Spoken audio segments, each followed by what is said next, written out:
Greetings and welcome to a Friday edition of the Shotgun Start. It is December 20th. Andy, how we doing? Brendan, I'm doing all right. I've reached the point of the year in review where I've come squarely into the crosshairs of my spouse. Uh-huh. Uh-huh. It's an annual tradition now. This is this is it's kind of things are getting stressful around the house with the holidays barreling down. We got company coming, and I'm just sitting on my laptop. Look, there are way worse jobs out there, more important jobs out there, more consequential. Would not complain about the work that we get to do, even during year in review. But I tried to blame my poor gift giving skills yesterday on year in review, and how it just takes me out for 4 weeks. Didn't go well. That one didn't land with any effect with my wife. So I was like, look, I just got to get one more done. We're going to be good. Well, one more done. It's going to be like December 21st. And then it's just, you figure it out. But yeah, gets a little manic this time of year. It's all right. I spent all morning doing some errands for the house. Mhm. Forgot to stop by the grocery store. Sure. Just got a text. You didn't get any groceries, did you? Question mark. I replied, have not gotten any response back. I love the did you. Like, the answer to your question, but it's the whole, it's just sent in to just be a quick pop. Because you're literally there was no time. There was no time. Yeah. We're gonna have a beefy boy today. I know we went 3.5 hours last time. I don't know if we're getting to that, but I mean, there's a lot to talk about last podcast. Not year in review specific. Tons to talk about. We used to do these like December 20th to January 1st and just have no holiday life either for like 5 episodes of 2.5 hours.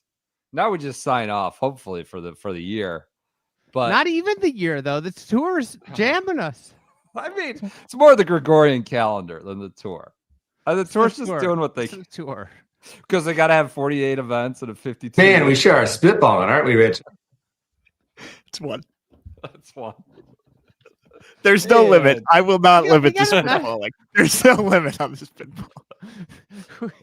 We got a message about, like, can you explain the spitballing? We literally talked about it in the podcast. It's why the episode was 3.5 hours. The first 30 minutes of this was on the chief marketing officer and the comms guy being 3D printed by an AI robot and sent out to do a Golf Channel interview. Is this a Malbon top? I'm asked. No, this is not a Malbon top in the YouTube. It's a P. Dratty chunk shirt sweater. This thing's classy. This thing's amazing. I wore this for my on the glass seats at the Caps game. This thing's money. Go to bdratty.com. SGS30, not an ad read. It's in our gift guide. It's in our gift guide. Yeah, I don't know what we want to get to. I listened to that interview. I actually transcribed the whole thing. Stuart Whites, I believe, is the individual's name from the PGA Tour.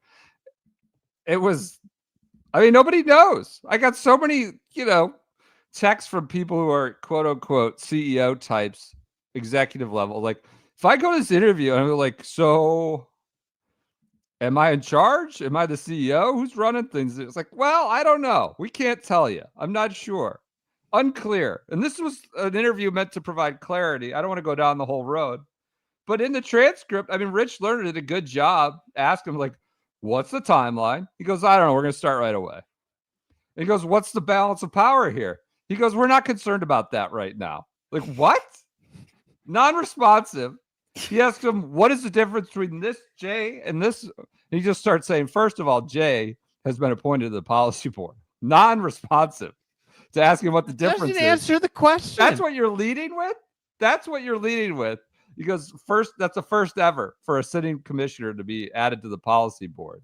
So it seems like isn't Jay's deal supposed to be like he does the business side? He's like the sales whiz and growth and this, that, and the other. But now he's not the business side. He's running like golf ops Apparently, this What's is what I got. What's Tyler Dennis for then? But we still don't know who's in charge. Who's what's the chain of command? Just a lot of like, I don't know, a flat sort of horizontal scheme at the top, but zero clarity and more amusements from that late CEO release. So that's that update. Hey, Go ahead. Can we do college basketball minute for a second? Sure. Two Who doesn't important want things. that in The December? Doug Gottlieb thing is incredible. Doug Gottlieb thing rules.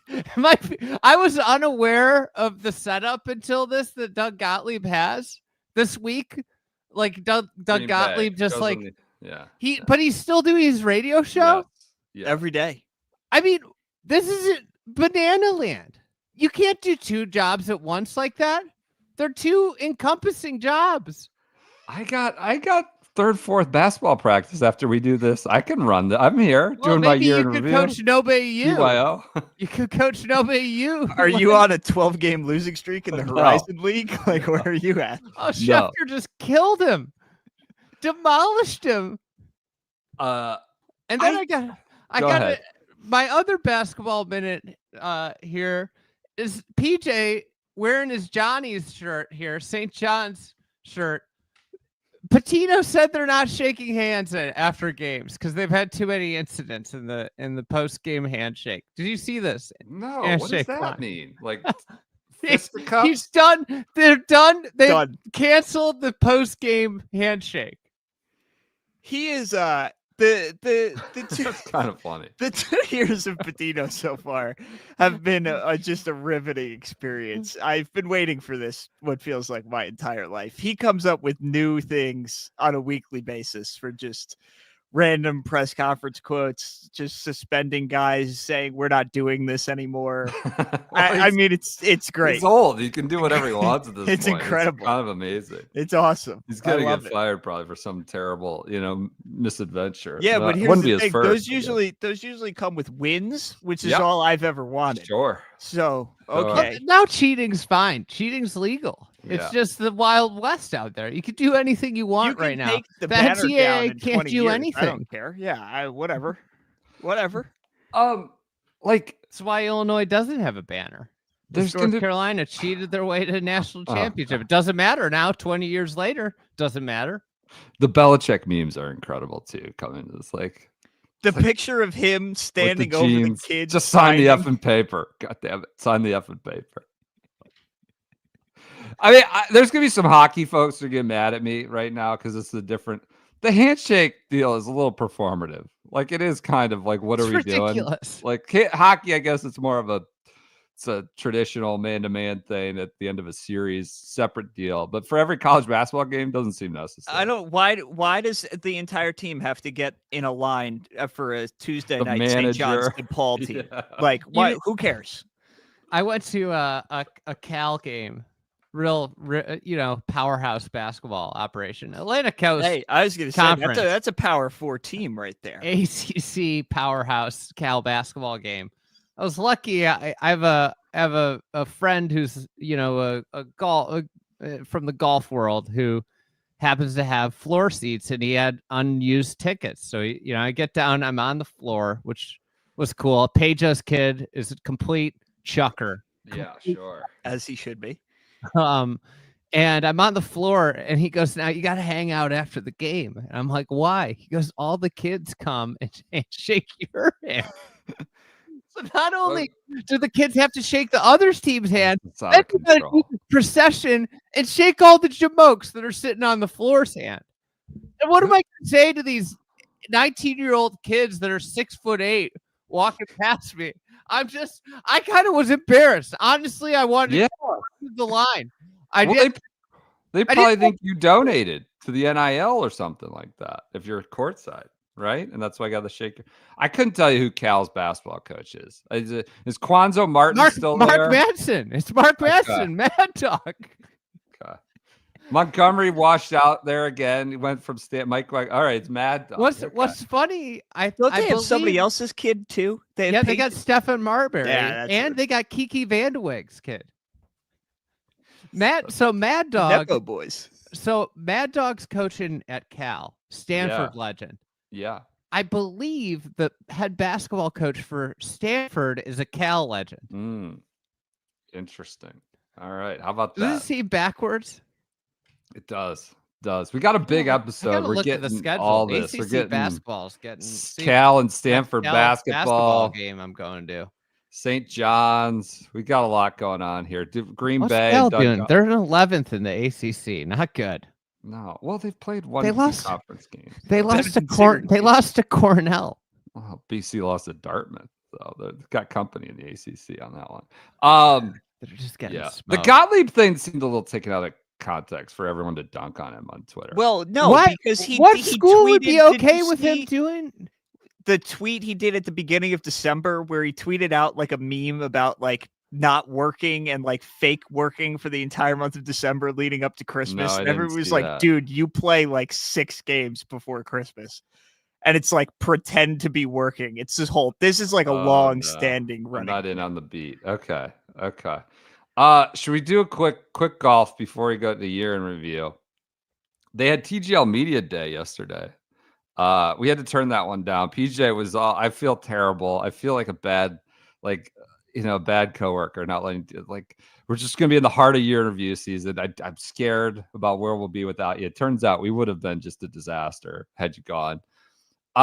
Key takeaways was only one. I gotta be honest, I didn't dig into it. I was just flipping through and saw the bunker, quote unquote, aka the sandbox, is like a 10 by 10 flat patch of sand. And you place ball goes in the screen, you go to the bunker, you place your ball in the sand. There's no potential for fried egg. There's no potential for a pebble, upslope, What about downslope, a lip? side. Yeah, a lip. So it's just this. They're all puffing their chest out about only one course in the world has the same sand, and that's Augusta National. Oh, that's great. That's like the easiest sand to hit out of in the freaking world. And it's just this flat little patch that they have out on the playground, preschool, and there's every line's going to be perfect. You just place your ball. So that I just thought that feels like a fly in the ointment there on everything being realistic. So any other media day takeaways you got from TGL? I didn't know this beforehand. I'm not sure if anybody else knew this, but the screen is really big. I'm told looks large. Many T-Rexes could It's big. fit inside of it. I mean, I know you're poking fun at these sort of ubiquitous and really oversaturated attempt to tell us the screen is big. It is, though, kind of remarkably large, but in all fairness. Did you see this? This was my favorite tweet, I think, from it. Bob Herrick saying, we can only hope somebody will score a bunker shot. Bob Herrick wants blood in the sand. Crowd. He wants violence. We should put Pat Reed in there, and he could say he's in the line drive section. I mean, yeah, this is why they got nets at the hockey and the baseball now. I was talking to a friend of the program, chit-chatting with, and I'm not gonna get on his beat because he might be providing this for his podcast. I was chit-chatting with friend of the program, Tron Carter, who said he had a very humorous interaction with Pisa, the architect. Oh no. Oh no. About Temple. Oh, there we go. Rory's eyes lighting up. I heard they were down there chatting with Mark Russell about rules. May have heard from another source who was there, not anyone we've aforementioned. That, I mean, as you can imagine, still some kinks to work out. It's the tea time is coming. It's got 2.5, 3 weeks, and I don't know. We'll see. It looks better than it did last year when it was just this tattered circus tent. But yeah, well, I mean, this time last year, it was the cover had already been lifted on it and lifted by the hurricane. Yeah. Imagine them trying to play. Oh god, it would have been a mess. All right. Should we do? Anybody else have any other news? Golf news in December 20th that we other need to talk thing about? that I loved was that who did they bring in for media day? You know who was out there hitting balls for them for media day? I saw Billy Horschel. Billy Boy was involved. Our I guy. Love that. think Wyndham Clark Could- was on the premises, if I'm not mistaken. I And could Ricky, be wrong. Oh my God. Ricky had a big Sports Center sure. segment with I Matt didn't- Berry Okay. live from the SoFi Dome. Yeah. I didn't put this in my my Open Championship research, but you just bringing up Wyndham Clark reminded me. People were so mad Open week about Wyndham Clark being the Olympics representative for the USA. Yeah. He was like 16 over or something through 2 rounds. People They were wanted irate. Bryson, they wanted, right? Yeah, Wasn't they it wanted to Liv? remove Yeah. him from the team. There's a big ESPN interview, PJ, with Matt Berry. Yeah, they had Okay. a live look in on the 6 o'clock Sports Center of him and Ricky just chatting it up in the SoFi Dome. That was the big release last week. Was SVP is doing it, and I was like, "Is that right? He lives around me." It's like that guy, No, I think he's doing it from his studio. I think it's Well, like then you Monday dig Night a little Football. deeper. Yeah. The headline doesn't. He's like doing a little pre and a little post. Like I was like, "There's no way." He's getting like he's at the point in his career. He's just not trying to travel much, and he's staying at home. He's not traveling for anything like other than Monday Night Football. So like you Maybe- go beyond the I was gonna headline. It's say. like he's doing an interview before the thing starts. I was gonna say you could have probably hopped a ride with him back and forth every week if he was doing it from there. That's You could have nice. gone to every single one. Yeah, he's not going to that. Have we heard back? Have we gotten approved on our credentials? We haven't. It's just They're sent out jamming into the us. ether. I don't know. It's just out there somewhere.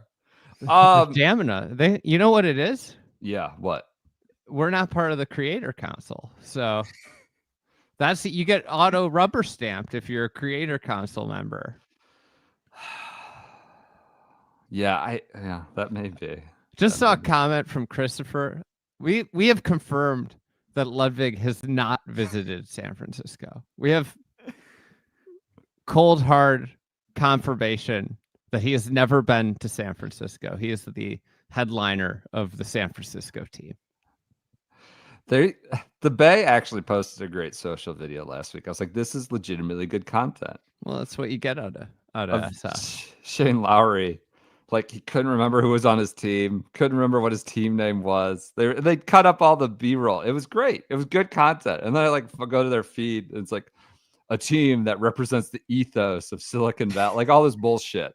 It's like just be normal. It's like Shane, and then the sign falls off the wall behind him onto his head. Like he missed every line. Sign falls down. That was great. Good content. Just be genuine and authentic. Generally sells more than marketing bullshit. All right, TGL approaches. This is not marketing bullshit. This is firsthand testimony of how, we talked about at the top. We're at the point in the month, the wives are like, they've had their course where they've run their course with the year review and all it brings. And you know what's coming though? There's some Fat Cork. There's a subscription to Fat Cork on its way, I believe. Scheduled to arrive the 23rd, ahead of Christmas. Mine came yesterday, but I missed it. Oh, you got to sign for it because it's alcohol, right? Yeah. Not good. So you got a handwritten note, the whole deal from the founder, from the Fat Cork staff. This is a golf nut. Friend of yours, friend of ours, friend of everyone who listens to this podcast. He went to the Masters by himself last year. I ran into him in the merch tent. He got to come by the Dreddy house afterwards. We hung out with him. What was the national championship night? His family was on vacation in Yeah. like Kiowa or something. He just drove the hour. He's like, while I'm in the area, not the Pacific Northwest, I'm gonna go and make a run. Yeah. So he that shows how much of a golf nut he is. He's one of us.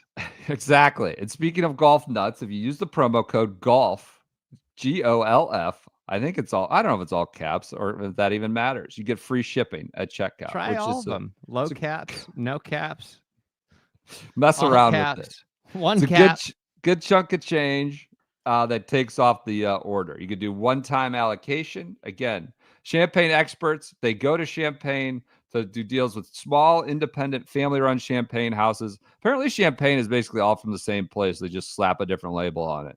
and put different prices on it. And they go out to these big box or, mass produced distributors. This is the opposite of that. And it's sent directly to your door from the experts you can trust with, notes on each blend or not blend, each bottle you get.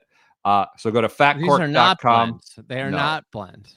Fatcork.com, promo code golf at checkout. Again, easy gift here at the Wire. When we are done with this episode, I might have to open a bottle of toast with some Fat Cork. All right, let's go to. We're done with Monday, you mean? Yeah, Monday. I can't be going into CYO basketball practice. I don't know if we're gonna make it to Monday. Champagne on my breath. Morning's gone. Like Shooter from Hoosiers just stumbling into basketball practice. Yeah, we may not make it to Monday. Where are we at? We're Genesis? at Scottish Open. Scottish Open. Okay. We were talking. It's like nothing big happened at the Genesis Open. Open it up. Lots of shit happened at the Genesis Open. I feel way too much shit happened at the Genesis Open. When we do the assignment, I break them up. I think of like a few, like what's Andy? Where can I throw Andy a meatball? I thought this because I feel like not a lot's happened. Everybody's just moving on to British, but apparently that is not the case this year. All right, let's just start with the mundane stuff here. Bob Mack wins his National Open. He makes a 20-foot putt to beat Adam Scott by 1 shot. Huge reaction. Here's the video of him making it. Awesome reaction. Just drops the putter. Just joyous occasion, That was great. Guy wins Canadian Open with his dad on the bag. Cool. A couple weeks later, wins the Scottish Open, the one that slipped away from him the year before when Rory McIlroy just kind of had an all-time finish to win. But this win did not come without controversy whatsoever. No, it did not. Do you remember why this win had a lot of stink to it? I'll say, call it. No. Was there a draw disparity between something or other? Oh, no. Before we get to the stink, I want to give Bob his flowers. Forgot. Uh-oh. This is his quote. Sounds like you're delegitimizing. I'm not going to delegitimize. You can do whatever you want with the information that I present. This is what he said afterward. It's the one I wanted, and it's the one I got. It's just I've watched it as a kid growing up, and it meant a lot. It was really the only one that I could go and watch. Yeah, it's just I can't believe it happened. It was the first time a Scot won their home open in 25 years. Amazing. Now, what happened was Bob was in a big spot of bother on the 70th hole of the tournament. A terrible spot. Oh, now, yeah. In fact, he's just in a big clumps of fescue. Yeah. And he happens to step, his metal spikes happen. Yeah. He happens to hear a little crunch. And he steps on a sprinkler head in the middle of a native patch of rough, like thick rough. Was unlikely to be able to advance it like 100 yards by his own admission. He was like, could have only advanced the ball 100 yards. So what had happened is like one of these fairways had shrunk down over the years. There have been some hole changes. Yes, now I remember. Tom commented on this. And because of that, there's a sprinkler head in this area that's dead, completely dead. So instead of having to chop it out, he gets a free drop. That's right. His free drop. So at the time, Adam Scott's leading by 2. Oh, gosh. He's leading by 2. Bob gets a free drop. He's 247 yards away on a par 5, hits it to 6 feet. So he goes from not maybe being able to advance it 100 yards to a free drop to a perfect place to hit a 247-yard approach shot to 6 feet, make eagle, and then birdie 18 to win. It's coming back crystal clear now. I totally forgot this was how he did it, or this was part of it. This is not Bob McIntyre's like issue. This Yeah. is more an issue with the rules of golf. Yeah. Yeah. I mean, it's his spike unwittingly like nicks a sprinkler head as he's setting up in like waist high fescue where you're not using irrigation, right? I mean, point like the ground screw probably doesn't even know the head is there. I mean, I'm sure Yeah, they it's been know it turned is, but off. it's not. It's a Yeah. decommissioned head. Okay. Because they allowed the fairway to move in when it Yes. had originally been installed for that purpose. It was Okay. either that or they had contemplated some other thing that needed irrigation, so they laid the head there in case they decided. Like that happens sometimes. Is like you will like set up something for irrigation in case you might want to use it in the future. So anyways, that's the thing. He also says, if I didn't wear metal spikes, I wouldn't have even noticed it. Yeah. Yeah. God, and that was an eagle that came of that. So he's 2 down. He makes an eagle because of the free drop, even level with Adam Scott that set up the winning birdie putt on 18. I mean, you still got to make the shots, but that is like you're not making an eagle from his original drive. No, it's just not happening. No, he's gonna be hacking it out to get to 150 yards, right? To then approach the green. You know, we'll call it at that point. We'll just call it like up. He's gonna probably make a 4.5. Yeah. So he has to find another birdie somewhere. And 17's a hard par 3. Par 3, tough. Yeah. 18's a hard par 4. Like he made a birdie on a tough hole. But anyways, I forgot about that. Bad. An incredible win given the circumstance of the preceding year when Rory jammed him. You know, give whatever he shot on that Sunday, crazy low. But yeah, amazing. Comes right back the next year and wins it. But I did forget about that crazy sprinkler head rolling in the middle of the just property. Yes. Yeah. So anyways, this is the first time that we see Rory since the US Open. He shoots 65 in round 1, but he talks some of the highlights of what he said. He vividly remembered starting to feel a little uncomfortable waiting for my second putt on 16. And it wasn't a terrible putt, but I definitely felt a little bit of uneasiness before I hit it. I love that he got a pop in on Cantlay here. I forgot about this. Intended or not, it's there. He said, then I marked it, and then Patrick was hitting his putt, and he could take his time. He also pondered being too aware of where Bryson was. Because of like the way the golf course is routed, how you could see. This was something that you brought up in the post recap about it. Sunday night US Open. Yeah. About like, I wonder if like because of the proximity, because of how slow Patrick Cantlay was playing, that led them to being so close to Bryson's group. Potentially, yeah. So anyways, it's you wrote, it's a great insight on a key moment of that day and illustrative of how tricky it must be walking the line between staying present in your own game and gathering what intel you can to make the most informed decision. He also, it also was like he knew where the tee shot was on 18. It impacted how hard he hit the par putt. Yeah. He had drawn a lot of Harry Diamond, his caddy, had drawn a lot of criticism in the intervening weeks. With Smiley and also Hank Haney. Hank, yes, I forgot. Yep. So regarding Smiley, I love Smiley, but I think I know what I'm doing, and so does Harry. With regards to Hank Haney, someone said to me once, if you would never take advice from some of these people, would you never take their criticisms either? Certainly wouldn't go to Hank Haney for advice. That's a good saying. That's a good one. Also said, I've been able to take those tough moments and turn them into great things not very long after that. I'm not going to let 3 or 4 holes cloud my judgment in terms of how good I'm playing. He also said, I felt worse after Augusta in 11. I felt worse after St. Andrews. It was up there with tough losses, but not the toughest. I mean, I believe him. Man,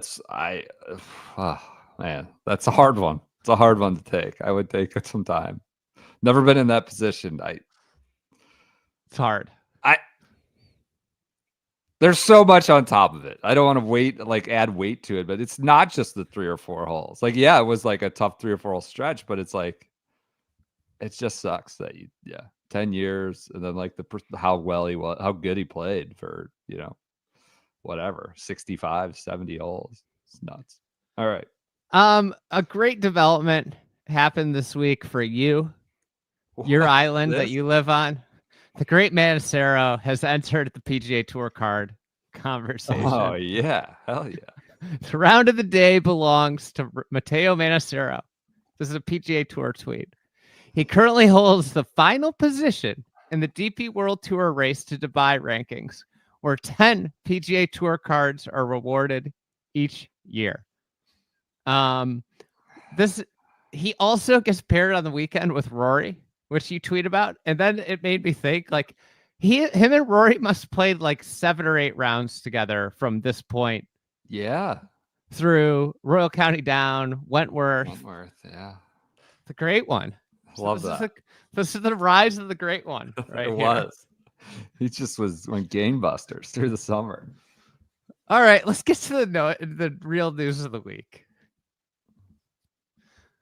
Mike Shy versus Bryson DeChambeau. Oh boy. Who was this? It was Shupak. Nobody better to just put the tape. The Forrest Gump of the 2024 year in review. Nobody better to collect on this one than someone that likes to just let people open up about their grievances. Boy, did both of them have it. It's hard. Like, honestly, I thought about almost just reading the entire 2,200 word piece because there's so much. There's so many quotes. I mean, it's like every paragraph, there's like another jab at the other one. I mean, it is insane. I forgot about this. I mean, thank God it wasn't like the week right out, like the 24 hours after Bryson's lifting the trophy, but still not. There's stuff about his dad, right? Or he hated his dad. It just was not always the greatest thing. All right, let's dive in. All right, let's do it. It starts with an Instagram post. It's been edited, so I don't know if this is exactly the original. Yeah. But we'll say this is the post. Okay. All right, so it's from Mike Shy about shutting down the junior tour. We regret to inform our junior golfers and parents who have participated in the Central Valley John DeChambeau Memorial Junior Tour that we'll be closing our doors due to lack of funding. Bryson has decided this was not a priority to him, offering only to loan money to his father's namesake. We tried our best to get alternative funding for 24 and 25, but were unable to acquire what we needed to operate the staff and tour. We believe that we had the support we needed to operate, but it has fallen through. Obviously, that support is Bryson. Yeah. We want to thank all those who helped us begin something we thought was desperately needed to help junior golfers in our community reach their goals and dreams. We started this junior tour with the hope of filling a needed gap of an affordable, high-quality tournament series in Central Valley at premier local country clubs.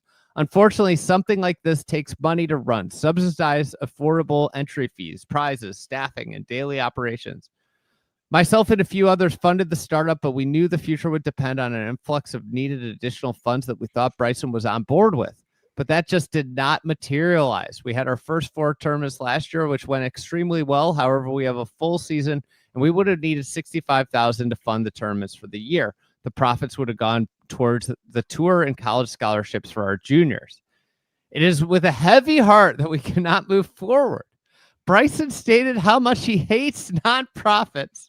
Oh, I forgot about that part. And would only loan money to his father's namesake and needed to make money on it.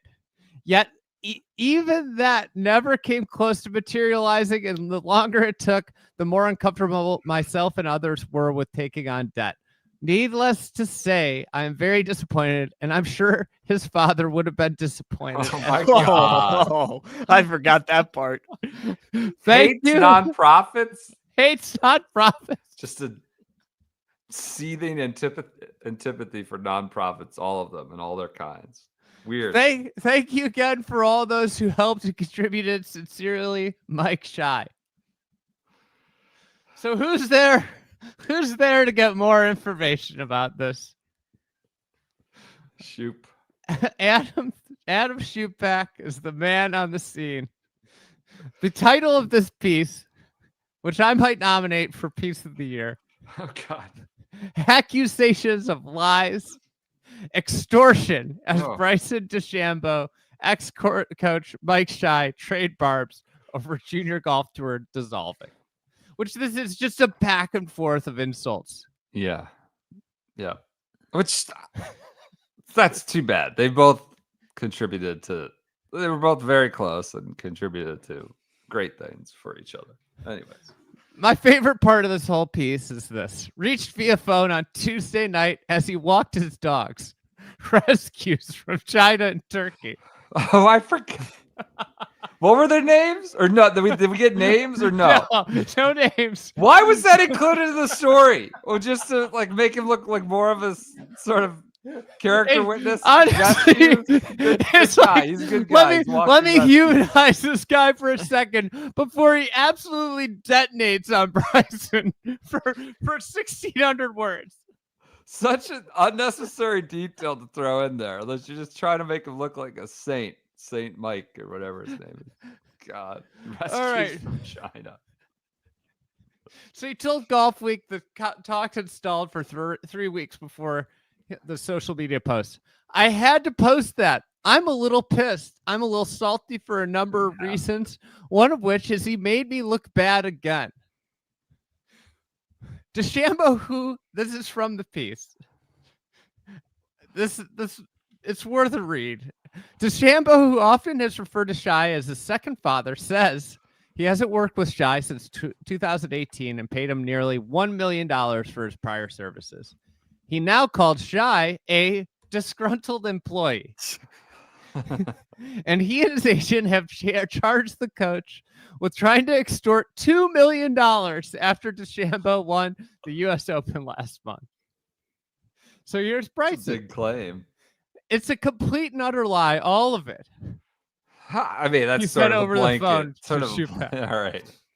It's a real blanket response, but It's a disgruntled former employee, unfortunately, and it is what it is. We've had numerous conversations, and it hasn't worked out from a business standpoint. It's quite disappointing how he's turned this and spun this. It's a non-recourse loan that was going out. I gave him my dad's name, image, and likeness for free on the assumption we had a good business plan, and it just hasn't worked out. I'm going to be doing a lot for my community, just in a different fashion with my proper business plan and done correctly. I'm at a high point right now, and I'm a big character right now. I'm trying to do what's best for the game of golf. And you're trying to bring my image down to hurt the game of golf, essentially. This just ain't a story. It's a disgruntled employee, my friend, which I assume is referring to Shupak. I could totally see Bryson saying that. My friend, yeah. This ain't a story. It's a disgruntled employee, my friend. I love that how he drags the entire game of golf as being attacked, the subject of this attack into it. All of golf, everywhere. It goes deep into the business feud. I had to choose some things to cut out of this. Yeah, sure. Okay. Sure. There's just so there were issues when Shy was his coach with payment terms. He talked about like how they had like this deal that he was going to get a percentage of winnings, and then Bryson reneged on it. And he's like, well, I haven't made anything for like the last 12 cuts you've missed. Yeah. And Bryson was like, well, I paid for your hotel. And he's like, yeah, that doesn't put food on the table. So like, it seems like it was like kind of a tumultuous relationship. Unorthodox for sure. So then he gets into the U.S. Open. And Shy is really chapped that he didn't get thanked. Oh. Yes. Yeah. Very mad. Very upset. Post-game speech and all that, and the trophy presentation. That's right. If he would have just been nice enough to give me some credit, I would just be thankful to be a part of the deal. But to ghost me, ignore me, and deliberately not mention me, the soaking balls in Epsom salt, he was asked, how did you come about this? And you don't talk about me at that point. It's purposeful and calculated. Who do you think shows him all this stuff? Shai found that. So Shai then goes into the crank driver, which he says he found. Okay.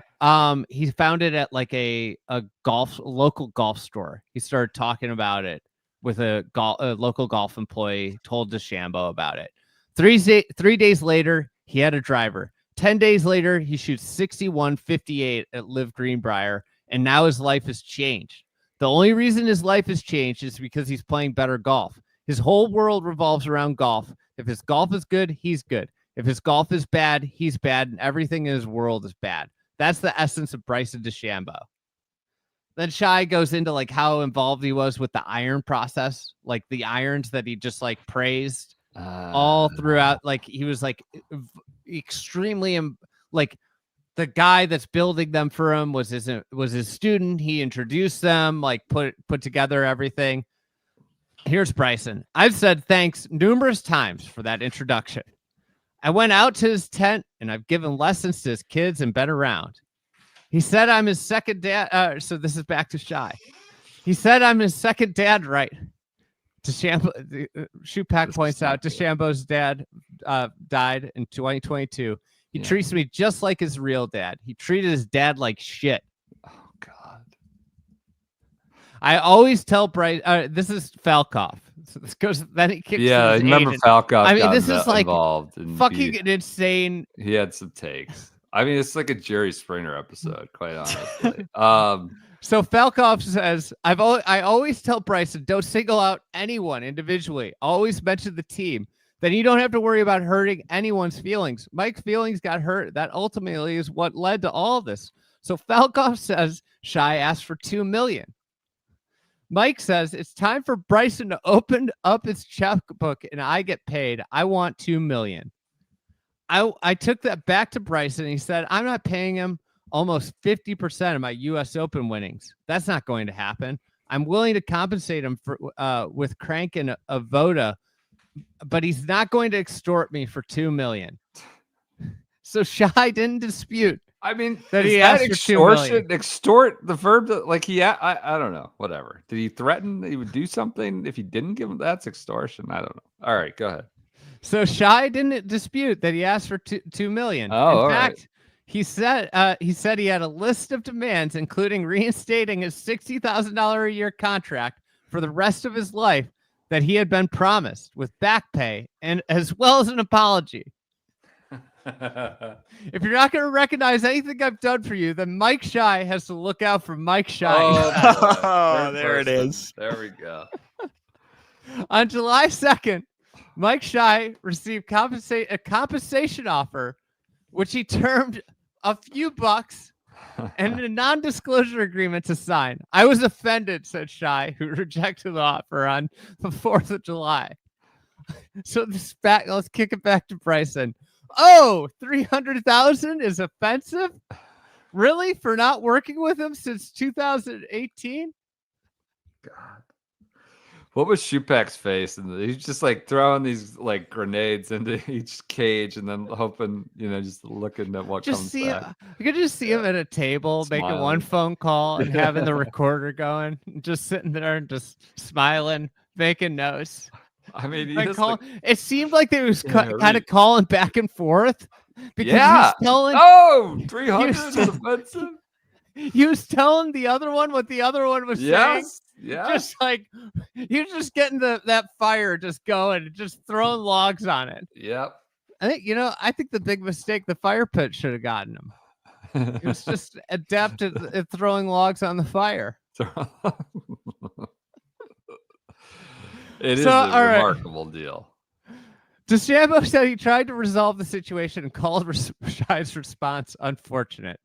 I'm trying to take care of it like a good man. It's unfortunate that he's had to go to this position to try and take me down. You know what? It is what it is. It's not true, though. Not one bit of it. Just my general philosophy when these things break out, lots of both sides are true. Yeah. Lots of both sides are probably a little overblown, but lots of both sides of the story are very true. It's somewhere in the middle, right? I mean, all characters don't Not come one off bit. as Not super, one bit of this is true.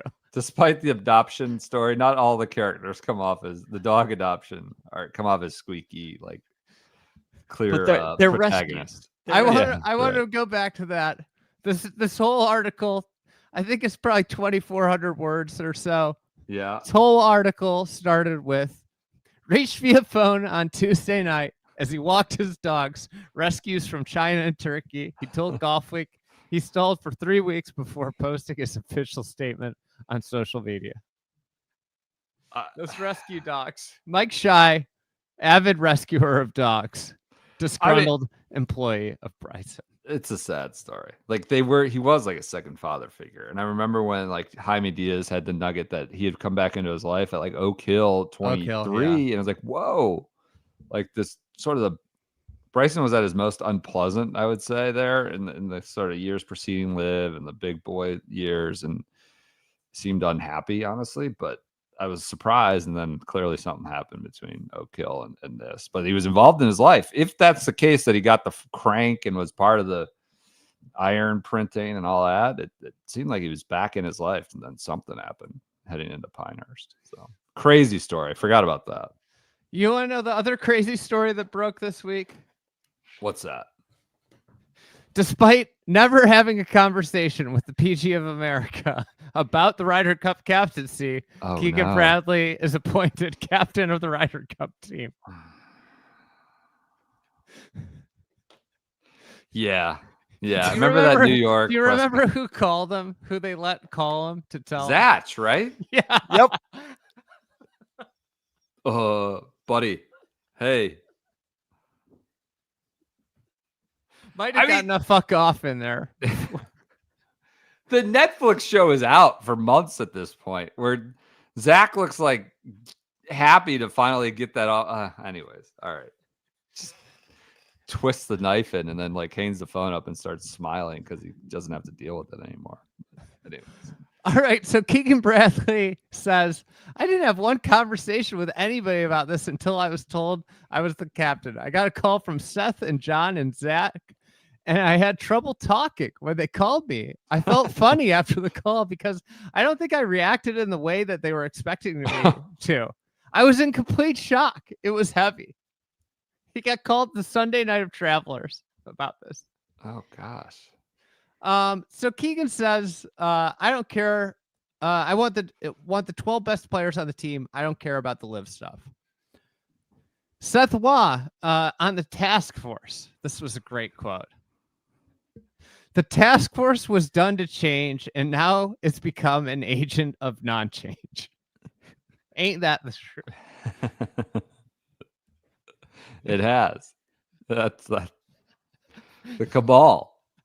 I mean, it's a cycle. This is what it was in the 90s, right? Remember, like, yes, Oak Hill. Who's the guy? Oh, Curtis Strange. It was like 80th in the world. Whoever Tommy Tolles didn't get picked in 97. That was one of the great snubbings of all time was Tommy Tolles not getting picked. It's a political game. It's just part of the deal. Xander's request. Xander has some Ryder Cup requests for his new captain. I feel like Keegan will understand sort of when we need to get up, when we need to practice, when you need to do this, and hopefully dodge anything you don't have to do. And maybe that will help us. Taking a bunch of photos all dressed up. There's 2 or 3 dinners that we have to go to that are kind of mandatory-ish. And I think if we cut it down to 1 or 2 versus 3, that'd be a really big deal. Forgot about the dinner. The dinners. Too much. Too many gowns the girls got to put on. Too many tuxes we got to put on. It's so ridiculous. I don't know. Insane. Get so much money, so much brand power comes out of this week. He's mad about dinner. I would just And I don't know, maybe this is 12-year-old Xander thinks the same way, but like imagine showing that statement to like a 15-year-old Xander Schauffele. You're gonna be a Ryder Cup stalwart, and this is what you're gonna say about the Ryder Cup.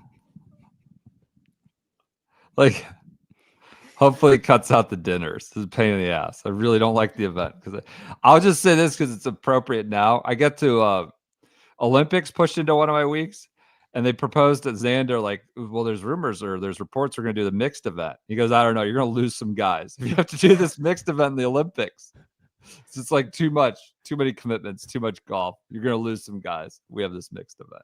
See a comment from Red Harrington here. PJ is wearing the St. John's U sweater to honor Keegan. Oh, there we go. True. I There didn't you even go. do that intentionally. Let's go. He's going to have the good old Boston boy who also is just going to be Long Island's Johnny Thunderbird is going to be on the first tee, just whooping it up.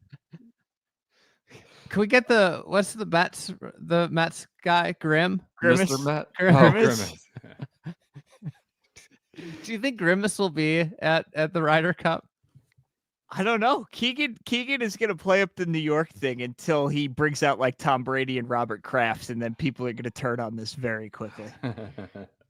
David Ortiz. Yeah. This is not going to that one. Chicago Cub Grape, Nomar Garciaparra going to come out. I mean, as soon as they go lose 3-1 in morning 4 ball or whatever it is on Friday, it's all for naught. Matt Wallace and Aaron Rye taking Brooks and Bryson to the woodshed. I couldn't think of a worse golf course for Aaron Rye than Bethpage Black. He's totally going to be on the team, though. I think if Aaron Rye, I think if Aaron Rye got 5 shots from Bryson at Bethpage Black, he would lose. How many? 5. Oh my God. So Aaron Rye was the star of this. Aaron Rye of this pod. So which on the pod you said you talked about the tournament he won for 30 minutes, and then said, "Well, congrats to Aaron Rye for winning," and that was what he got. When was this? Wyndham? Oh yeah. By the way, congrats to Aaron Rye. Well, Kuchar you can blame Matt Kuchar for that, not me. All right. Joseph had a great little line in the newsletter. I wasn't clamoring for another Davis Love III captaincy. Admittedly, I was sort of clamoring for another Zach Johnson captaincy, but that's purely for the content bonanza a Zach Johnson captaincy provides. Right. Remember when Zach Johnson walked onto that, what is it, the 16th hole at the drivable par 4? Hey, Jordan. 15 or 16, whatever it is. Yeah. Told Jordan what to do and he rinsed it. Hey, Jordan, you should go for this. What? Or no, I think he wanted to. Wait, I don't forget what it was. JT had laid up. Yes. And then the shorter hitter in the group, they're like, go for it. Yeah. You know what Zach Johnson is like? Like a Matt Eberflus challenge. Yeah. We challenge plays. Anytime there's a splash play, you think about challenging it. You just want to get another look at it. If it's an explosive, even you just want to get another look at it. It's just a clear catch and run. You want to get another look at it. That's what they're seeing things that we don't see. Hey, Jordan, you should push it up there. Why not? We already got one in the fairway. That ball landed so far in the middle of the hazard. Spieth was like walking down off the tee. Like, what the hell just happened? Just get another look at it.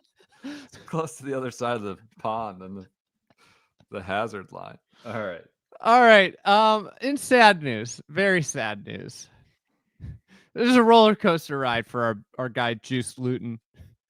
So the 38-year-old took his case to Netherlands court. So this is follow up from when the Netherlands Olympic Committee said, you don't have a chance to win. We're not sending you to the Olympics, even though he qualified for the 60-man field. Yep. So he takes it to court ruling in the Netherlands, and his entry from the Netherlands National Olympic Committee, his unused quota spot he wins. He wins the case. But his quota spot then has already been reallocated. Yeah. So Finland's Tapio Pulkkinen Oh, where's Has- the fedora? Tapio. has gotten his spot. He wins the case, but then he finds out that he actually still doesn't get to play because the spot's been taken. Seat's taken. Ridiculous. So my question, was this the most pure juice jamming in the history of jammings? Or did he jam himself at all? He didn't do anything. What did he do wrong? He got jammed by the IOC and his own federation conspired against him. I mean, he was for all intents and purposes, he was Olympian, full stamp Olympian, and he had it taken away from him. It's like, they got people in those Olympics just, God knows what kind of drugs and juiced up on this, that, and the other. They got people breakdancing, and you got Juice there at home. He's doing his own, opening ceremonies down whatever the river is in Holland, Amsterdam. It's just ridiculous. He got jammed. So I would say the only way he could turn it back on himself and say, "I might have jammed myself," is just by not being better. I was gonna say you could always play better if they want you to have a chance of winning a gold medal. He played well enough. He was certified in the final. Sabatini was a silver medalist the last time they played. It's ridiculous. There was one woman in the women's side who'd never done anything, who was close to getting a medal. Yeah, anything can happen. Albane, not her. The Switzerland woman. Yes, that's what it was. Who was like a human rain delay. I found in my research. Yes. Oh, Juice got jammed. Juice got squeezed, as Matt says in the YouTube comments. We're clarity on the Ryder Cup, not from this year in review, but a prior year, says Zach talked Jordan out of using driver. He used a 3-wood, pumped it in the water. This is per Al. That's not our own fact check, but a real-time fact check. The ribs are still pretty tender. Right, It's hard when you laugh like that. Blame Zach. Okay. All right. We get a little Sergio windfall here. Sergio wins the live event. The Fireballs win a clean sweep in Andalusia in Spain. This is how he won. He got in a playoff because Lahiri missed that putt. Lahiri. What was that? Like 2.5 feet. That was the putt on 18 to win. Rolled again, PJ. Solo win, not yes, solo win for the Crushers. And it wasn't 2.5 feet. That was even legitimately 1.5. Yes, 18 inches. Yes, I'm surprised he went one-handed with the second one after what had just happened. He kind of brushed it in there. So he misses that putt, goes into a playoff with Sergio. Sergio wins. Now this is Sunday of Wimbledon. Yep. Yes. And Euro Cup. Yes. So one of the great days in the history of the country. Well, the great days in Sergio's self-delusion, I would say. This is Sergio's quote.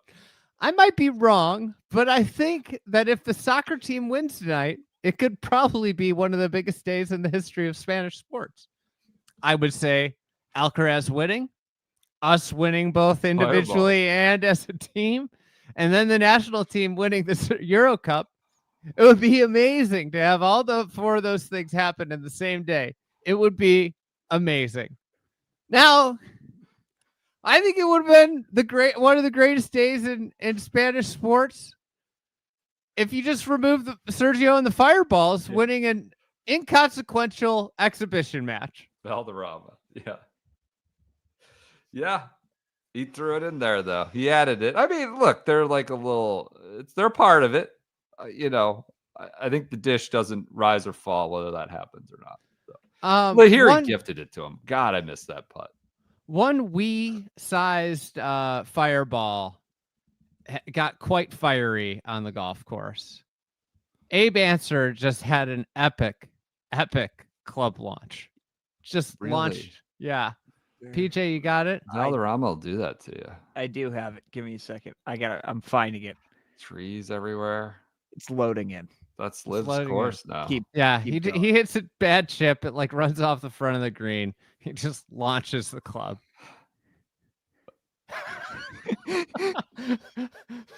I mean, he's Oh, It was fluffs the incredible. chip. stubbed it. Yeah, And stubs just- the chip, just Oh! turns and Like baseball whips swing. it. Yeah. Whips it. Makes me think we're the holiday season in the movie Elf when Will Ferrell goes, "Oh, you're an angry little elf." Oh no! Come on! Oh my god! Oh. All right, Amen, sir. all right. Good comment from Andy M. If Sergio starts a sentence, I might be wrong. You can be sure he's about to say something wrong. Good comment. All right, let's get to the cleanup here. We're on the home stretch here. Sure. A walk-off eagle gave Akaya Faru the Evian Championship. NLU points out, as they did throughout the year, this NLU NBC kind of ongoing feud. Golf Channel did not show Akaya Faru's tee shot on the 72nd hole of a major. She's tied for the lead in the final group. There is not a lower bar to clear in golf than showing all of the shots of the final group on the final hole.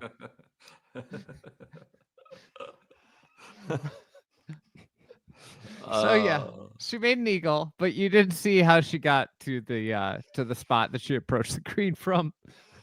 Ayaka Foodaway. I've since been enlightened on the pronunciation of that after butchering it many times. Ayaka Foodaway. Faru is Foodaway. Ayaka, I believe.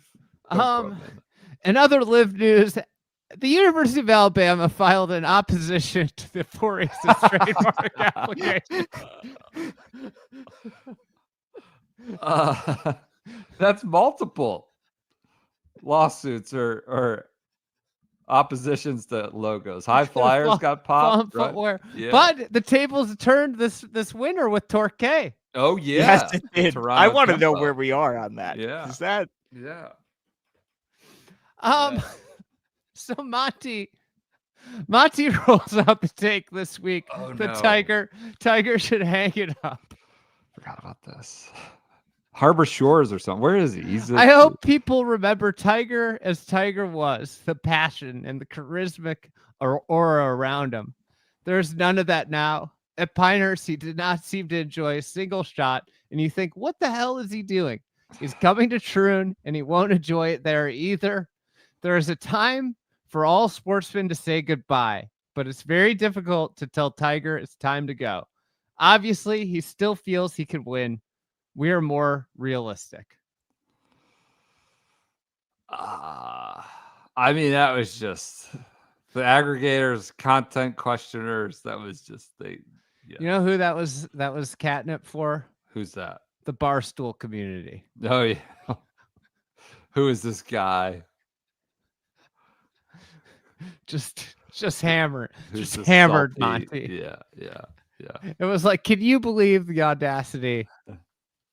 And then he said, I didn't say what I said. Don't quote me in the paper that I got, said what I said. But I don't know that it was that. Pablo Larrazabal just came off the top rope. What? He accused 20 golfers of cheating on the DP World Tour, and he thinks slow play offenders should be docked world ranking points. These guys have enough money to pay a 20 grand fine, penalize them. So Larrazabal just coming from the top rope. Great. Maybe some good takes there. Good takes. Yeah. OWGR. This is the Scottish Open wouldn't be the Scottish Open without all the tour pros out at North Berwick. Sure. Playing around. Here we got Jordan pushing his AT&T staff bag. These guys fly private over there. Can I just make a suggestion? Please. Just put a little Sunday bag in the plane. Just throw a little Sunday bag.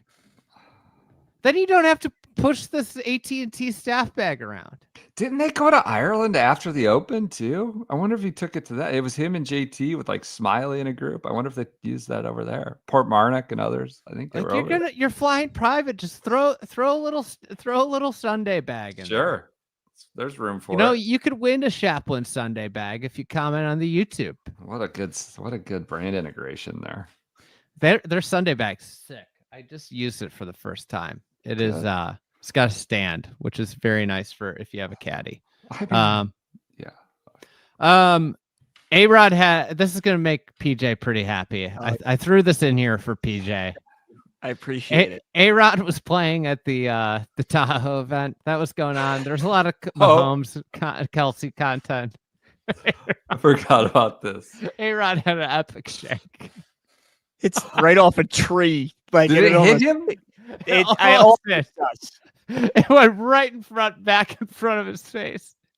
Pure shank, hits a tree, a neighboring tree, shoots back right in front of his face. Across his face. He grabs his nose like his glasses got popped off. Can we talk about that move real quick? Sure. That reaction from a guy who made a living standing in a batter's box with 98-mile-an-hour fastballs whizzing by his face. Playing third base. The hot corner. That ball was moving at like 25 miles an hour. I have to say, I'm kind of disappointed. I don't think it's too much of a stretch to think he would have caught it, given that he was one of the greatest baseball players of all time. Yeah, but when you're in the batter's box or you're at third base, you're expecting the possibility of a ball to be coming in your direction. I just think that this reaction, this reaction was was way too far on one extreme for me. Well, he's a prima donna. This is A-Rod we're talking about. Hey, what's going on, PJ, with the A-Rod ownership feud? In Minnesota? I don't know where we netted out on that. I have in the wake of the Soto signing, people are doing retrospectives on what if A-Rod and J-Lo bought the Mets instead of Steve. That's a world I don't want to live in. All of this is bad. Would he be better than Woody Johnson? Checking Madden ratings and nixing trades based on Madden ratings. Yeah, well, that's up today. I hope that the Madden people understand the amount of power they have now and control over people's lives and happiness. This is how you could tell that I am very fresh in my research here with the year in review, is that I provided a perfect segue over to PJ. R.I.P. the Barbasol. R.I.P. the Barbie. Brendan Porath tweet. PGA Tour not having an event sponsored by a sub $2 shaving cream can, and it's the meme of Mark Jackson saying, "What happened to the game I love?" There've been a lot of curious title sponsors. Like, how did that Barbasol, like the cheapest shaving cream on the market, sponsored event in Kentucky? It's just one of the great stories I'd love to know more about. All right, we're going to the Barbie. Oh, we are going to the Barbie, now known as the ISCO. Yep. Not a ton from the ISCO, but a very fun finish. Sure.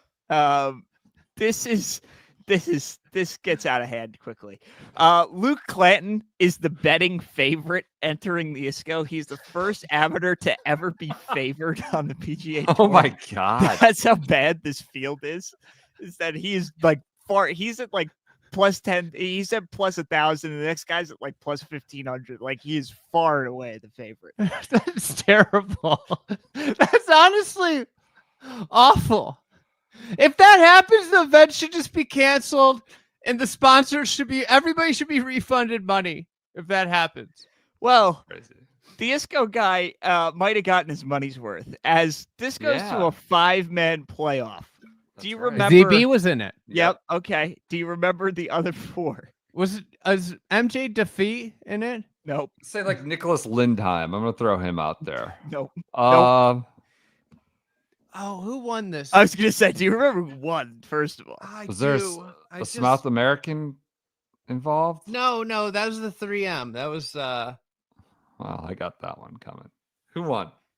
Harry Hall Yeah. Oh, I knew it. reclaims the throne after England loses the Euro, but they Yes. win the Barbie. That was Brendan. You had a tweet to that effect.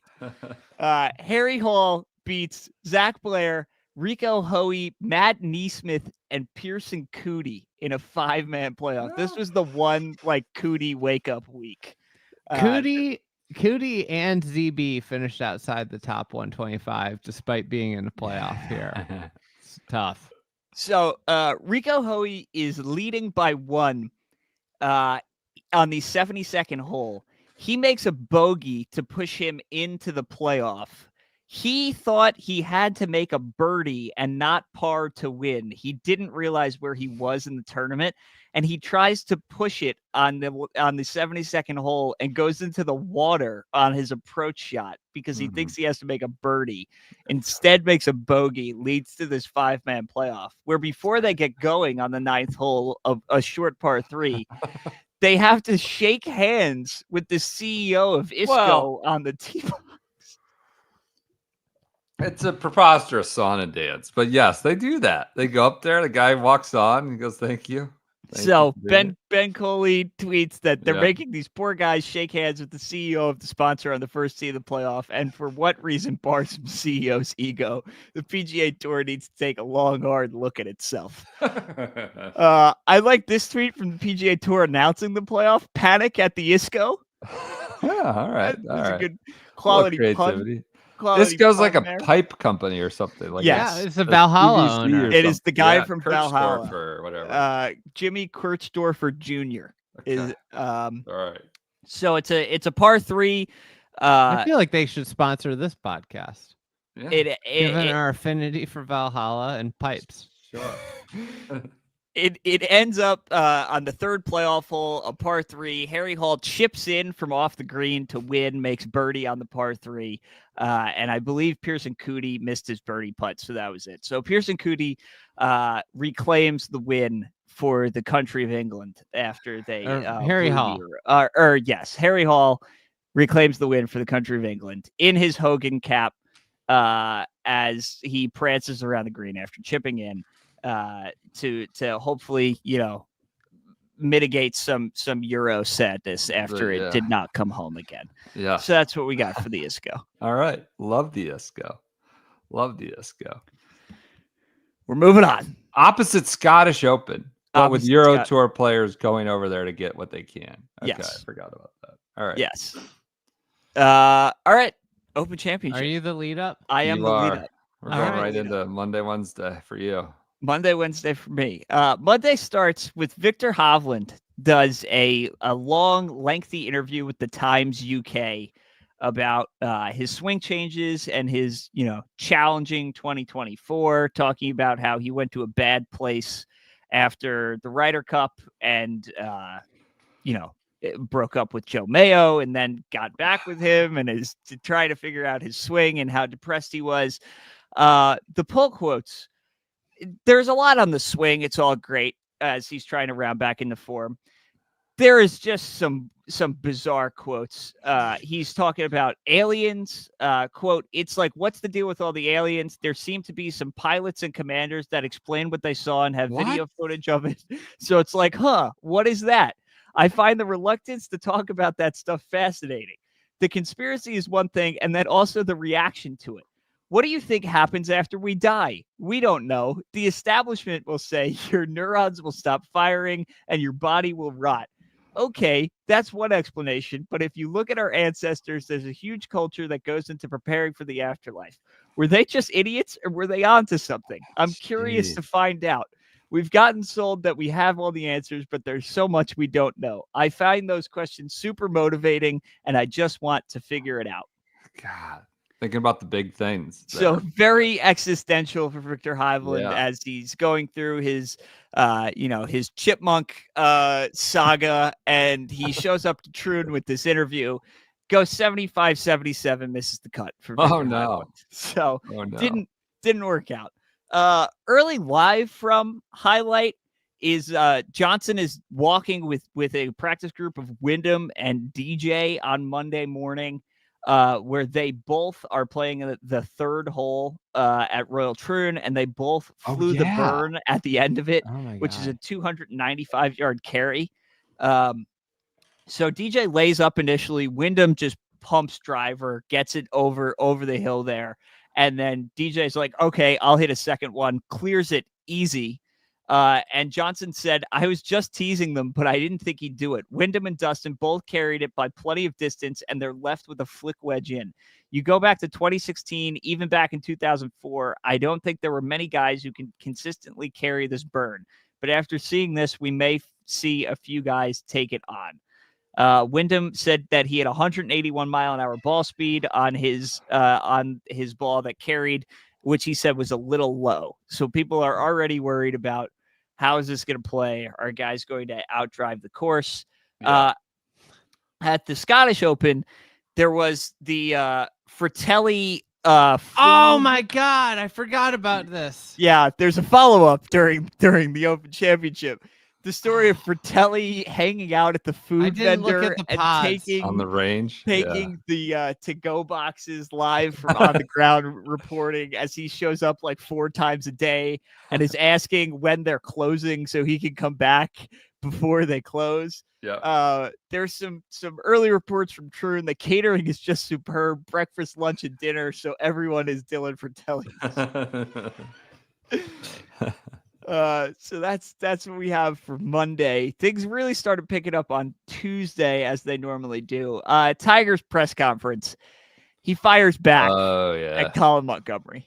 Tiger, just to almost follow up on that, you've given so much to this game, you've given so much to this championship. But, there was comments, last week from Colin Montgomery who said, why is he here? He should retire. There's no point to this. Do you feel that's a bit hurtful and you've earned the right to make the decision when you decide? Well, as a past champion, I'm exempt till I'm 60. Colin's not. He's not a past champion, so he's not exempt. So he doesn't get the opportunity to make that decision. I do. That's what I mean. You've earned that. You've deserved it. So when I get to be at his age, I can still make that decision. Well, he doesn't. Next question here. God, the extra when I get to his age is just another. So Tiger is one for the road, firing on all cylinders early this week here. Yeah. Some other quotes just from various players. Brian Harman got asked if he would play the Open Championship if there was no money involved, and he says, "Some people care more about money than I do, I suppose. I play golf. For me, I play golf to see how good I can get at golf. I play golf because I enjoy torturing myself with things that are really hard to do." Rory does an interview with Ewan Murray from The Guardian. He says, at this point, I would rather lose through trying to win than lose it through trying not to lose. I haven't been as assertive over the past couple of years in the biggest tournaments. He gets asked if Pinehurst hurt more than St. Andrews. He said, St. Andrews hurt way more than this one. Oh my God, I didn't cry after this. But why? It's St. Andrews. It's the Open. A 3-shot lead on 10. It was the 150th, and the crowd support I got there was unreal. And then Ludwig gets asked about his major run-up so far, being in contention at the Masters, being in contention at Pinehurst. He says, I've learned a lot that I like being in that situation. I think that's the main thing. I try not to shy away from it.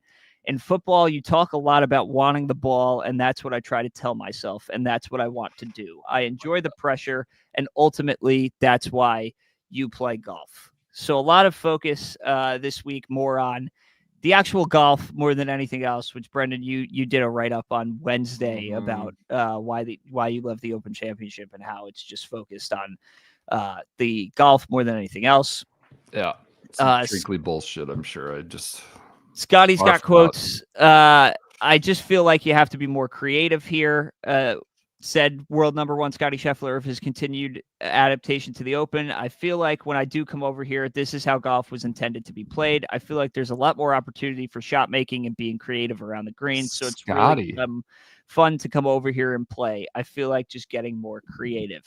he's talking about how the ball is spinnier off the turf at Open Championship. So Scotty is everybody is curious about how, can he round into form in an Open Championship? Sunday Red has a weird Instagram caption of Forgot about this. defy the forecast for their pre-tournament post. Defy the forecast. Oh God. Defy the forecast. I mean, the forecast is what it is. Putting a coat on, not going to change it. So, Man, we sure are spitballing, aren't we, Rich? Sunday Red, I think, might be spitballers of the year. I think we might be able to award them that. This is a tweet from Sunday with the final pairing, but it's a better screenshot than I had for this point. The pairings come out, and the weird hand rubbing photos for like half of the field are involved for the headshots. You got Billy and Thriston here. Sepp Straka had a weird hand. They're just like rubbing their hands back. Like the Birdman meme of staring out the window, rubbing your hands. The photographer clearly made them all do this because the whole player page. It legitimately was like half of them. So there was a lot of hand rubbing. Pairings come out Tuesday afternoon. One of the highlights of the year, in my opinion, was the cat pairing. Tiger playing with Xander and Cantlay for the first 2 rounds. You got the Tiger. We gave Xander the Bobcat after Valhalla, and Andy said Patrick Cantlay, a cat that just wandered outside for the first time in its life at Pinehurst. Just recently been outside for the first time. It's announced that Bryson and LA Golf are developing a retail driver and retail clubs at this point. This Tuesday, he's vaguely alluding to it in his press conferences. And then the last 2 things, just some photos and video from the ground. Brad Faxon is wearing a Ball Frogs hat while working with Rory on the putting green. Love that. Ball Frog Nation. I feel like we're like a Cowboys nation. You see them all over the place. Is that a good thing? No, it's not a good thing. It's a good. That just means there are millions of us. Okay. You're the America's team of tomorrow's golf league. I learned that it stands for tomorrow's golf league. Literally yesterday. Just wait till we put Jupelinks in a body bag in late January. And then Bryson is on the range and is given a persimmon driver from John E. Morgan. I forgot about it. Oh, right. I have the video. The face is really nice. Made of glass. Can you believe that? Glass? Yeah, glass. No way. It's the hardest insert that was ever put in a persimmon. Huh. Bernard Langer won it in the 85 Masters. That's sweet. Break it, man. Oh no, that was 148 ball speed. You're good. Warm it up. I'm warming up. So quick, man. 78. I was just waiting for it to snap. I just wonder if the wood's going to take his power. Alright, so what took you? Rightly fine. I'm going to take that back off you before you break it, alright? One more. I got to get 80. Right here. Go back on it, mate. Come on, you got it. Send it. Fine. If you want my deal, I just something to reply. Let's. Oh, 82. There we go. There you go. Sorted. I'm done. That's my long drive swing. I'm not going to do it anymore. Didn't crack. So this originally just is like a shot on the range of him swinging this. And then we get the backstory of Johnny Morgan showing up with his homemade clubs and giving it to him after. Everybody's wondering if he's putting a persimmon in the bag for whatever reason in the week. But as it turns out, no. But he gets it up to 182 ball speed with his long drive swing there. Wednesday, his ball speed at Pinehurst was 190, right? Yeah, something in the 190s with the crank. Wednesday, I don't have a ton. Tuesday was really the biggest day. The preview podcast comes out. A lot of game within the game. Sure. challenges here. Jordan Spieth versus Ernie Els, as Andy says, 2 potential President's Cup captain's picks, because I believe Ernie won the he Ernie won won and then flew over. Firestone. Yeah, Ernie won Firestone the previous week and then flew over. Right off the plane. Yeah. So Ernie Els versus Jordan Spieth. The podcast debut of Big Tom Morris, and that being continued. Dan Brown versus Dan Bradbury, and then an all-time favorite of Don Clemens, the son of Roger Clemens, which is actually Dom Clemens. And Andy's wondering if he has a bloody sock when that was Kurt Schilling. That was not. It was not Roger. It's not my finest baseball moment there. No, it was not. And then on the course on Wednesday, Victor Hovland, as we've learned, he is having some existential thoughts and thinking about the afterlife, but he gets some ice cream hand delivered to him. Sure. A whippy or whatever they call it. Yeah. So, Their ice cream is different. it is good. I think it's good. And then finally, Phil does an interview with the Open YouTube Live on the Range show that about crosswinds. It's actually a great interview, but he ends it with an unforgettable line here. So on all of that, we had a similar wind in 2016. Cool. This is kind of the prevailing wind. I think that the back nine, as you come back into the wind, when it's off the left, when it's a hook wind, it's a lot easier than when it's a slice wind. Yeah. I think a down slice wind is a lot easier than an into slice wind because the magnification of the shot and the miss is not going to be as great. Downwind, the ball kind of straightens out. So you have a slice wind, but it's straightening out when it's down. So the back nine, when it's very difficult, you have to make up your scores when it's downwind on the front. And then you have to kind of fight for pars on the back. But it's a lot easier to make pars, I think, with a into the wind with a hook rather than a slice wind. So might be a good wager on a lefty of some sorts this week, maybe? I think I'm not a betting man, as you know. So, but I do think I guess that's probably not true. But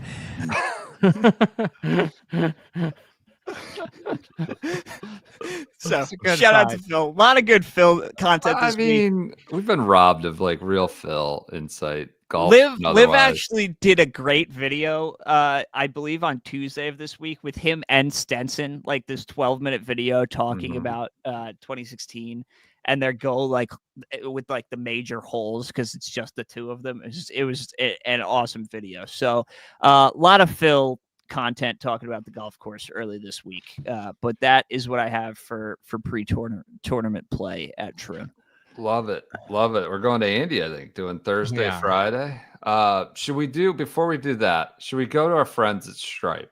We should. Stripe billing, Stripe powers a lot of what the Fried Eggs got going on, whether it's Club TFE, great gift when you subscribe to Club TFE. I was in there trying to find different members. It all says Stripe. Use Stripe checkout. So we've been with Stripe for many years now. It powers 1% of the global GDP, from big companies to little ones, right, Andy? Little ones, I don't know if we're little. Yeah. We're getting there. We're starting to put a little muscle on. Smallish. Yeah. Also powers companies like Alaska Airlines, PGA of America, Lyft.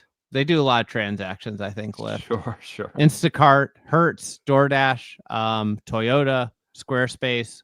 Companies, all different types of companies. Their billing product, which is really great, makes complex issues super simple when you use their billing. You could do things like usage-based billing or invoicing, anything in between. They work with more than 300,000 businesses with that Stripe billing product, which is more than anybody else in that type of payment department. So yeah, this is a great company that we've had a really great relationship with. And if you're interested in learning more about Stripe, go to stripe.com. All right, let's go. We're going to Thursday, Friday. Yeah.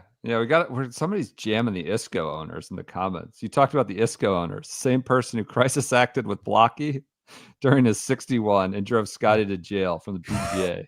He knows his way around the camera. So that's the ISCO guy getting popped. I don't know. We want them as a sponsor. Let's not be so. All right, let's get to you Thursday. Trying to give you a little breather here. Go ahead. All right. Your day starts the way any day should for the Open. You tweeted a proper welcome to the Open, an incredibly disturbing Law and Order SVU scene at 4 a.m. while you wait for coverage to start. They moved it to USA. It was just, God, coffee's not even brewed. You're getting, bad stuff. Go ahead. Dan Brown shot 66, and the Da Vinci Code jokes are just flying. Yep. Brentley had a quote from the Da Vinci Code he used for his said history is always written by the winners. Doing the hand thing. Doing the hand thing. And the headshot. Yep. So the wind is the story of the day. It comes from a different direction and it makes the start like impossible. Guys are just recusing themselves from the tournaments really quickly. Rory is one of those players that never really was in it. Yeah. Bryson's another. So the stars of the US Open, everybody's clamoring for like another showdown. It materializes on like who's going to play worse here. Right. Rory says you play your practice rounds and you come up with a strategy that you think is going to get you around the golf course. Then when the wind is like that, you start to, other options present themselves and you start to second guess yourself a little bit. I guess when that happens, you play your practice rounds, you have a strategy that you think is going to help you get around the golf course. But then you have when you have a wind you haven't played in, it starts to present different options, and you start to think about maybe hitting a few clubs that you haven't hit in practice. Yeah, just one of those days where I didn't adapt well enough to the conditions. He shot 78, worst opening round since Portrush. Mm-hmm. Fellow Hollywood member Tom McKibben also said something about this. For it to be in off the right and down off the left was just very different. A lot of different clubs off the tees. Then guessing the release on the greens was very hard. Downwind, some of the bounces were 15, 20 yards, really. Bryson opens with the 76. He's 5 over par, but he was 5 over through his first 6 holes. So, Bryson, why did he play bad? Equipment. Oh, no. Really? Throughout the round, Bryson continually looked at his club face after misstruck shots. According to DeChambeau's post-round comments, today's struggles were primarily equipment-driven. It's something equipment-related. I'm at 190 ball speed, so particularly when I'm hitting a driver or 3-wood, those clubs aren't built for around that speed. So colder, firmer conditions, the ball is not compressing it as much. So it's probably something along those lines. So he also talks about how he could do this. He finished T8 at St. Andrews in 2022. Right. Of course, that was a warm, not windy Open. Yeah. Now, the key to this the great part about this press conference is the journalist asking him the question says incalculable. Oh. And Bryson Brendan corrects Quinn. him. Right? Yes, I think it was Brendan Quinn. It was. Yeah. So yeah. Brendan Quinn gets corrected by Bryson. Can you run it, PJ? There's so many measurements going on in your mind. There's not that many. There's a couple. Seems like there's a couple, but not that many. Many things that are maybe incalculable. If that's Incalculatable. There you go. Not a word. Corrected to not a word, right? Incalculable is not a word. Incalculable is. Yeah. Yeah. The JT is sensational in the first round. Okay. He talks a little bit about the tough conditions. There's some very, very subtle, which I don't remember from 16, uneven lies in the fairways that make the approach shots just a little bit more difficult. I would say there's creativity and skill involved with being able to hold it against the wind and control your trajectory. He made 7 birdies. We'll get into what happened Friday, but kind of like I feel like a little bit of a what if tournament for JT, because Friday it was just a disaster of 9 holes. But a lot of people were like, he went off in the tough conditions and legitimately played the best golf of anybody on Thursday. Yep. Yep. I think this is the best moment of the opening, maybe the entire Open. Oh God. It's Todd Hamilton. We're going to go through the whole thread. This is Garrett at 2:07 Pacific time. Forgot about this. In the middle of the night. Forgot about this. This caused severe rib pain last night when I was researching. We probably won't see many shots from Todd Hamilton the rest of this week, so you'll just have to trust me when I say that he has the steepest, slap cuttiest swing I've ever seen in a elite golf tournament. It's provocative and worthy of respect. Go to the next one, PJ. You come on board. I think you're on. I didn't mean to get up this early. I saw it. And I was up for the day when I saw his swing. I said, whoa, just went from groggy to awake. Can you slow this down, PJ? I mean, there's so many things about this. I want to freeze it right here. He barely gets Let's through. see where the club is. Yeah. I want to point out the 281 to the bunker. The graphic, 281 to the bunker. And the thought that this swing was ever going to get to 281 to the bunker. This is your tweet, I believe, once you come on. Pretty much the same thing. But let's go back. Let's show the swing again. We got to show the swing again. All right, let's just slow-mo get where it gets to the top. Look at this position at the top. Stop it right here. One more down, one frame down. Look at that move. He's going this way.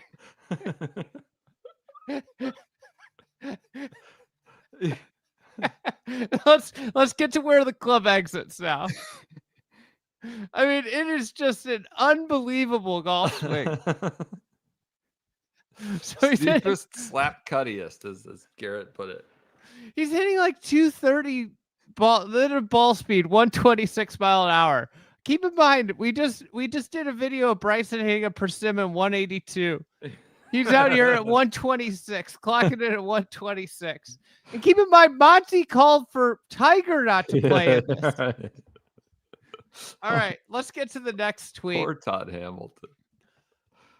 Brendan Porath tweet here. Yeah. I don't know if you can click into the photo, PJ. Hold on. I can make it bigger. I gotta just keep. So talking. Todd Hamilton, bless his heart, is just trying to get to the fairway, and you've screen capped one of his tee shots. That's a 255 tee shot that it ends up in the left rough, but it appears to wouldn't have gotten to the fairway on the shot tracker. It's right about where the walkway ends and the fairway begins. It's just landing. So Hamilton shoots 81 in this bad weather, which is honestly shocking. I mean, not terrible. Rory shot 77. Yeah. Dan Bradbury is DFL at 84. Todd Hamilton beat these people. He tied Ernie. Ernie else, yeah. All right. That swing was incredible. God, I forgot about that. I remember I rolled over, put on the iPad, and I was up for the day. What just happened? What was that? I think I had that clip. Didn't I have the clip of Yes, you want the clip? Morning routine was a disaster because it's one of those things where you look at your phone and you're up for the day. Well, I rolled over. I was you know what? The 1:30 tee time sometimes yields a little goodies. Darren Clark's sucking down cigarettes at 6 a.m. Sandy Lyle walking straight out of the merch tent. Just some amusements. And I flipped over. I rolled over, pulled up the feed. And I saw what you're referring to, and I was awake the whole day. I was just awake. I got an hour of sleep thanks to none other than Todd Hamilton. That was good. Leading us off at the Open. An incredible swing. I pulled up the world I made feed, this cut out. made sure to rewind it, document it, so whenever you were awake, you could review it for your purposes. I posted it to our Instagram. We might have heard from multiple pros that were startled, aghast about this move. I forgot about that. All due respect, complete respect for him putting it out there, for him playing a freaking major championship with whatever this is. Respect Having for him won a shooting major. 82. Oh. I'm amazed he got around in 82 shots with that golf swing. He beat Fahrenheit 450 whatever clipped him by a shot. Matched your boy Ernie. That's a moment of the Open, maybe. It's worth getting up for that 1:30 tee time Eastern sometime. Brentley had a tweet. I didn't put this in here, but it was bookends. So you had Dan Brown at the top of the leaderboard. Good. Yeah. And Dan Bradbury, Fahrenheit 451 at the back. Right. The back of the leaderboard. I was doing a stupid like Fahrenheit 127 countdown. Yeah. As he was like going up the. I think I actually screenshotted it at one point where he was 151 instead of 451. Just getting your jollies in. Well, when you're up at like 2 a.m, you gotta do stuff like this to keep. Romain, one of our favorite Frenchmen, Romain Langascu, had quite the WD. He said he had a back injury, but it's just clearly just had it off. Took his hat off. I mean, he followed through and just like took his hat off. It's like, I'm out. There's no grabbing of the back whatsoever. He just hits the shot, takes his hat off. It's not like falling to the ground like Tiger at Liberty National. He looks normally upset about this shot. I'm out. No, I'm good. I don't need to play in this. NLU had a great Patrick Cantlay slow play tweet. They screenshot it. He's standing over the ball. The train is way down the tracks. That's at 11. Yeah. That's good. Finally hits the ball. The train's right there. That's good. That's good visual evidence. It wouldn't be a major without Tyrrell being upset about the setup. So it's hard. They didn't put any tees forward. You can't reach any of the par fives on the front nine. Was it 15 or 16, the par five? You're hitting 4-iron off it. Well, tell me a good par five where you're hitting 4-iron off the tee. There isn't one. I mean, wasn't this because they could hit it like 320 to this burn? Like, it's not like they're. And it was downwind. Yeah. It's a bad par five because I can't get home in 2. That's a common refrain of his. I think God. And guess who makes an appearance on the world feed? It's quite the outfit. The man of the Open, the man of early round Open coverage. Marcel's theme is on the loose. That's unbelievable. Every year. Every freaking year. We basically watched the entire round of Marcel's theme on Thursday and Friday. That's good. All right, should we move to Friday? Yeah, let's do it. All right, leaderboard after Friday. Shane Lowry 7 under, Danny Brown 5, Justin Rose 5 through the worst of the conditions. Billy Boy at 2, Mean Dean and Scotty at 2. Shane Lowry gave a great answer to how is he as a front runner. Are you a good front runner? I wouldn't say I'm a good runner.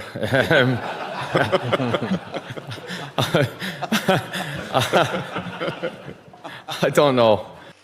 That's good. Lowry did take 30 plus minutes to play the 11th hole. Yes, he did. This was Friday. This was crazy. To review, at the time, the Open leaders nearly 30-minute journey. I think this was your tweet, playing one hole. Yeah. On TV, Shane Lowry teed off 11 at 7:37 ET.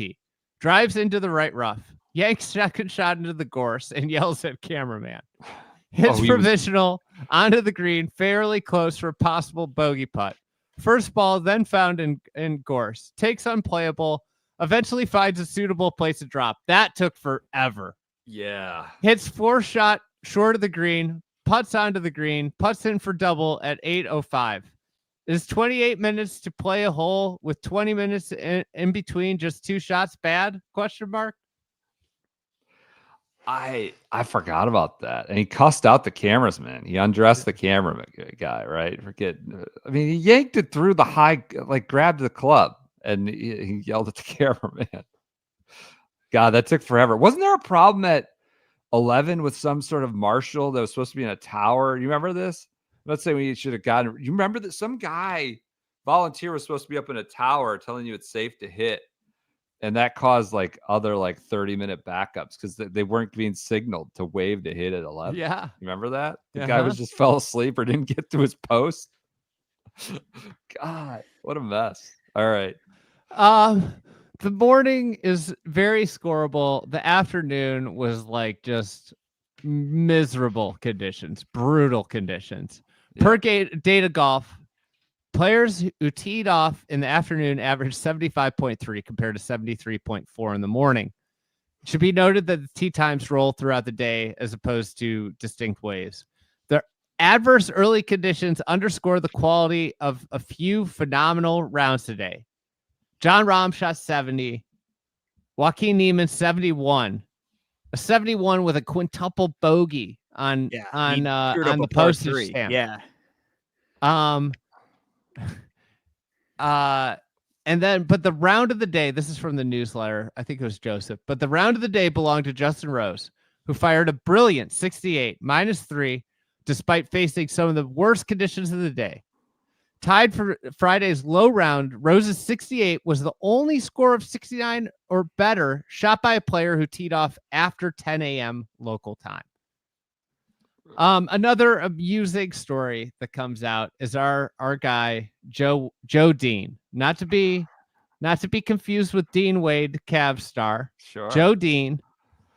It comes out that he doesn't go to the range anymore. Before you loved this. That's right. It was incredible. So one of the other things I don't think I pulled when I did this the first time is a Golf Monthly article. So he was a supermarket delivery driver before he got his DP World card. Yeah. And when he got his card, he was qualified for like some events in the late season, but he didn't make his start until the Qatar Masters because he couldn't afford to travel. Oh gosh. Because they're in like Malaysia or South Africa and places like that. God. So here's like a guy that could go play for these like millions of dollar purses, but he can't afford to get to the tournaments. That's crazy. It's delivering groceries. So he finished runner-up at the Magical Kenya Open, which is then he got like a payday to the point where he could like just like travel places. Crazy. So he doesn't go to the range anymore. And this is what he says in this article. It's just something that I've worked on the last couple of years. It's just been something where I've played well after not going to the range. If anything, I almost feel too loose after the range, if that makes sense. I'm just trying to get more feel coming straight here to the short game area, seeing what I've got. So he just goes to the short game area. Doesn't go to the range. Love this. Aspirational. Mean Joe Dean. So good. Joe Dean. Favorite. Shotgun start favorite. Yes, absolutely. Max Homa makes a bomb on 18 to make the cut, and he gets pretty emotional about it. Yeah. I mean, he acted like he won a tournament. Like it was like a president when he won the president made the president's cup. He's like yelling. Yeah. So, anyways, afterwards, he said, "This is my favorite tournament in the world. So to have a chance to potentially play 2 more days, I don't know. I had an out of body experience. I didn't really expect to yell like I won a golf tournament. It just felt really good. I mean, it's cool. Say what you will. Like there were a lot of like live bot jokes about like, oh, Max should celebrate making the weekend in a major, but it's so cool to see someone like, I just want to play 2 more days in a tournament. Yeah. You In this know, tournament, especially. Yeah. Yeah, that's cool. So JT shoots 9 over on the front 9 after playing arguably the round of the day before. But he 45. shoots 45. Yeah. He goes 45-33 in just like brutal conditions. And he makes the cut. So crazy. He goes 40. He had that. I mean, he was 9 over par. Yeah.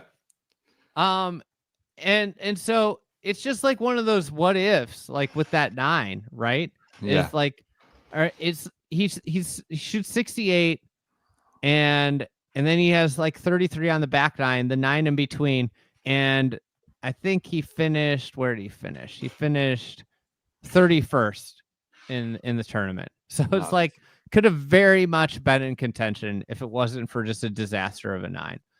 Rory's day was a disaster. He said he was, frankly, he made like a triple, and he was like, and somebody asked him what he was thinking after it. He's like, just about vacation. Yeah. This is a wedge he had. It was like, maybe he'll get going. Bizarre. It was bizarre.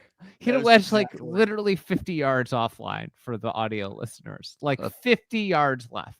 Like flip wedge, Yes. Yeah, not a high variance shot. To show how bad the day was going, he couldn't even operate a baton toss here. Oh yeah, He hit himself in the face with the club when he tried to go for the Billy baton toss. Yeah, there were some weird takes about his thing. Like I was just thinking about my vacation when he made the 8 or what quad or whatever it was. Like I bled into my research on the Saturday about like, why doesn't he want to compete? It's like, I mean, I think it was a realistic moment of clarity. Like I don't think he stopped trying to play the last 14 holes or whatever it was. But yeah, forgot about that. That was good. I didn't send this to PJ, but Kyle Porter had a great tweet with like it was like a screenshot of Tiger, and then a screenshot of he found this old picture of Monty on the beach drinking out of a coconut. So Tiger had the highest 36-hole score since he was in high school playing at Bay Hill. That's no fun. And then you bring up in the newsletter, it might be time to talk about how he's covered on TV. Well, yeah. Should we be getting every single shot and movement of Tiger while he's shooting 160 something? Like there's another chip to 15 feet that should have been 6. I mean, like, why do we need all of this? It's pain. DJ press conference. Any family members, any friends here for you this week? DJ's response. Well, my brother's here. Good impression. Answer. Yeah, I hope so. If he's not. And then he's like, says he's meeting his wife in St. Tropez. Tropez? St. Tropez. Tropez. I'll meet her on Sunday. It's like my wife doesn't do Scotland. It's not doing the Scotland weather. That was good. Well, my brother's here. Garrett had an awesome tweet. This is, yeah. I wish there was a way to know you're in the good old days before you've actually left them. And he said, these are the good old days right now, watching these guys try and hit golf shots at Royal Troon. It was an epic day of watching golf. Great. Why I was editing audio clips. Oh, why I was editing. Why I was editing audio clips today was because PJ was at the Sticks Boy concert. No, he was checking it. Yeah, that's right. At Fenway. Stick Boy. Noted golfer. Stick Boy. Yeah. Yeah. Stick Boy. Someone that Zach Bryan was supposed to be at, but you got too slammed. Oh, no, right? I was the night before. All right, I didn't get screwed out of Zach Bryan. All right. Zach Bryan's been all over the news lately. Tropez, I'm saying. Saint Tropez. I said Tropez. I'm uncultured idiots here. Well, we're not in the upper crust doing that whole deal. All right. I'm not going to Saint Tropez. Yeah. I'm not going to Scotland and sending my wife to Saint Tropez anytime soon. But if more people smash that subscribe button on YouTube, maybe we will be. Or you could go to Club TFE and subscribe today. What a gift. Gift of Club TFE. We're grinding it out, baby. A lot of it's we're hitting hottest club in town territory again. They're filing in. I mean, the bouncer's there with the clicker. I don't know what's happening. We're not 1 in, 1 out yet, but it's a hot club right now. But we're busting our ass over there. Multiple profiles in the hopper, maybe international. Kind of quiet day today. Okay. Quiet day. All right. Quiet day at the club. That means it's a good time to jump in. That's what There's not a line to get in. Maybe you get a table. Who knows? The early events access. We had the Sand Valley. We had a Sand Valley event next year that got gobbled up by Club TFE members before it went to public access. Now, it's a good event, right? I mean, what's involved in that one? What are we doing? I don't want to put you on everything. The spot. All right. It's Lido. The last thing we should ask in the company. We're playing Lido Sedge. No, I know what's going on. There's Lido Sedge, Mammoth, Sand Valley. Yep. A TBD round that will maybe be. There's we gotta wait for the round to be announced, but the TBD round is pretty cool. Like kind of get to play somewhere before anybody else. Well, if you are a Club TFE member, you get this early access 24 hours you ahead can't, of that public. one's filled though, so you can't sign up for that one. That's the reason why you should, along with constant content every week, which we're busting, trying to give you value on and your membership goes to supporting more. So easy gift winner for the golf curious or the golf nut. Print that out, give them a gift of Club TFE. All right. We have the Barry Watt masterpiece, the Kumba. All the guys missing the cut. TNT gone fishing style. Yeah. Where are they going, Chuck? Where are they going? Galveston. That dirty water.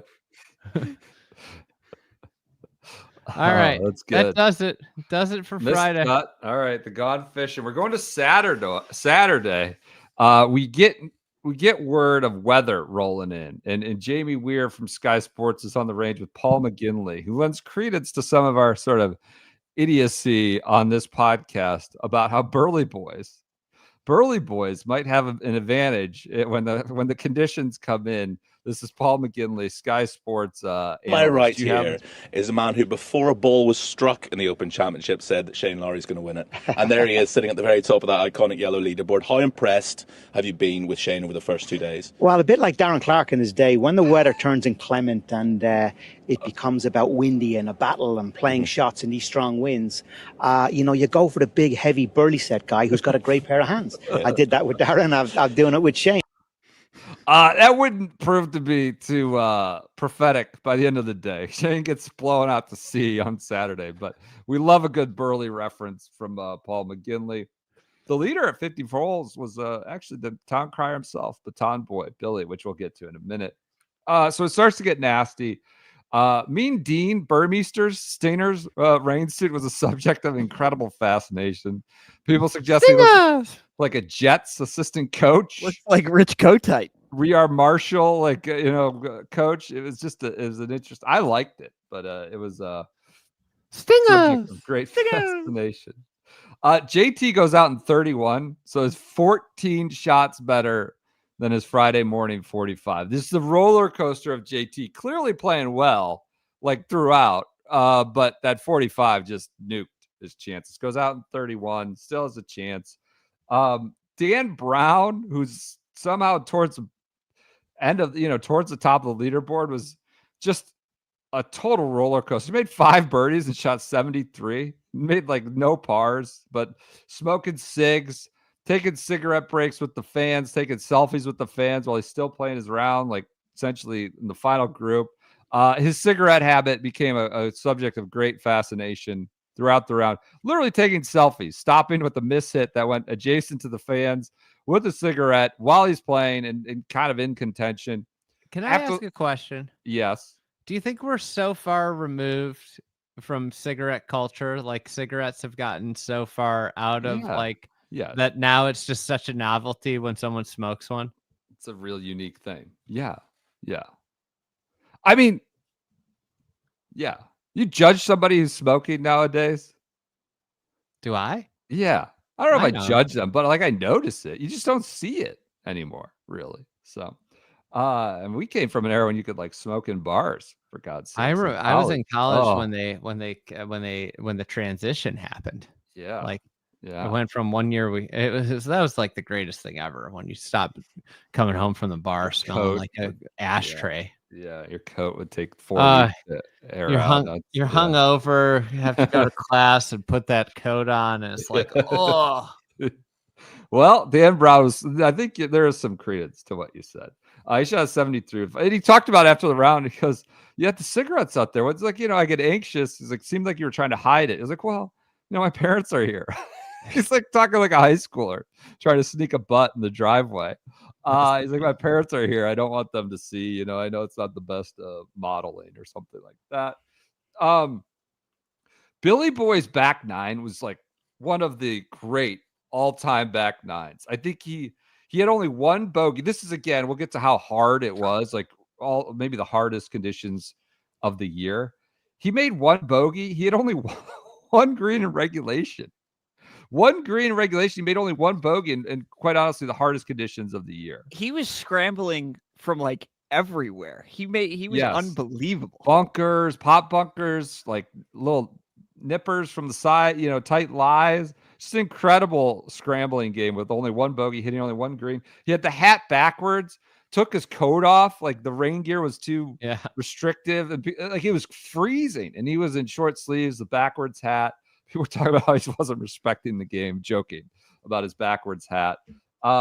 It was amazing round. He shot 69 in the worst of the weather. Shane Lowry had an awful day, made a double at the postage stamp, got really, pissed off. And it was just downhill from there. He shot 77, wasn't out of it, but he made a double from the coffin bunker, which just led to the unraveling.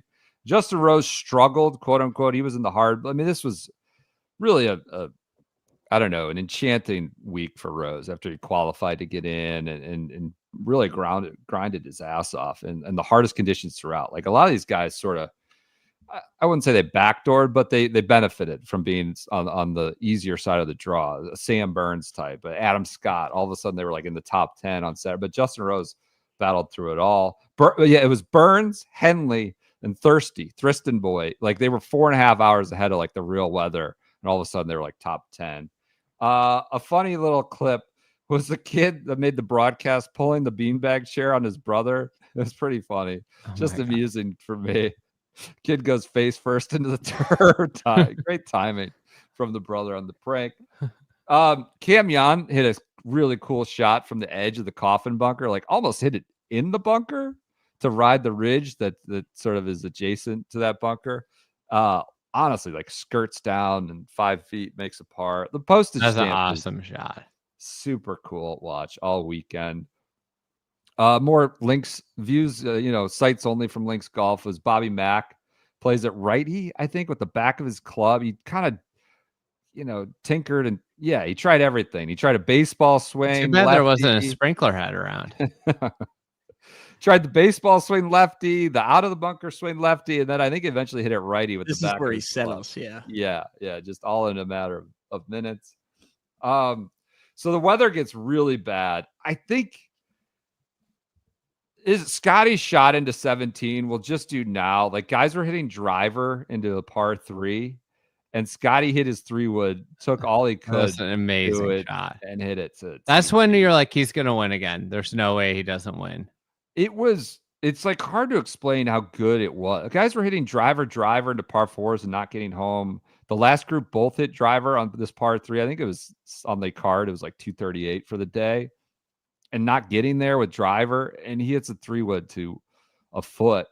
And I asked people like, what was going on with that rain gear? The old Nike, it looks like old gray and Nike. it had like the openings. The on it. flaps. Yeah, the cuts, the slits. I asked somebody like, what? How do you explain to people how good this is, other than like the ball just ended up close to the hole, given the conditions and circumstance. I compared to like Kyrie hitting that like off balance shot over Jokic, and someone said, I'm not sure how to describe the best shot I've ever seen, but also not the best shot on the hole that day. Because if it was, I mean, Siwoo Kim, not in these conditions, aced it. It happened to be the longest. It wasn't the best shot of the I day. understand. He's trying to come up with a quip. It's the longest hole in one in major championship history. Siwoo Kim's ace there. That Scotty then put the 3-wood right next to it. Scotty's putting was alarmingly bad. His bat. Look at the scorecard. He lost almost 3 shots, I think, on the green, or more than 3 shots. He could not hit a pot. Gained 2.7 tee to green, or on approach only. 2.7 on approach. Lost 0.3 or 3.09 on the greens. Like a disaster of a day. One of the all-time rounds in the worst weather ever, and a disaster. It was one of the worst. I think it was 68 out of 70. Only 2 guys were worse. And then he would put himself out of it on Sunday. The 3-footer, 3 putting from 7 feet. He said the quote, "They were not the truest of surfaces to putt on," was his quote. Adding they affected some of his rolls on Saturday. I mean, it was like an astonishing round. He had, again, in the hardest weather, 13 of 14 fairways, 14 of 18 greens in regulation, 0 putts made of 8+ feet. Just a mess, an all-time round that could have been rewarded in a more significant way. Daniel Hillier from New Zealand had an interesting quote on the win. Like, we were figuring out, like, these young guys, you had to write up after the tournament. Like, the win, like, young guys is sort of nature's rollback. I think you said Hillier, like, there were only 2 guys. So I think gotta know how to play golf. An Asian tour player, maybe, and then Daniel, who were in like the top 40. Like, they were all that were under, I don't know what you said, under 28 or under, there was some, age difference. Nobody young was really in the top 40. Hillier on the win, when it's blowing 30 or 40 kilometers an hour, Ks an hour, if you slightly mishit it, you can spin one up in the air. And the difference between a good shot and a bad shot is really drastic. That used to be the case, like with a slight miss in a 15-mile-an-hour wind with the old ball. Right. Even like I just recently played with the Pro V1 original, and it was shocking how hard, how bad it handled the wind. Right. I mean, this is where our good friends over at Titleist have really fucked the game. We'll clip that one and send it to them. So this is like, we're talking about, like, this season getting us closer to an ideal test of skill that we want at the pro level. No, like, you can't replicate these conditions. You can't replicate, even not the terrible Saturday ones. It's just not. But he's talking about like an actual mishit getting punished and penalized. While we're on the quote section, Max Homa had a really cool answer about having to chip a 7-iron.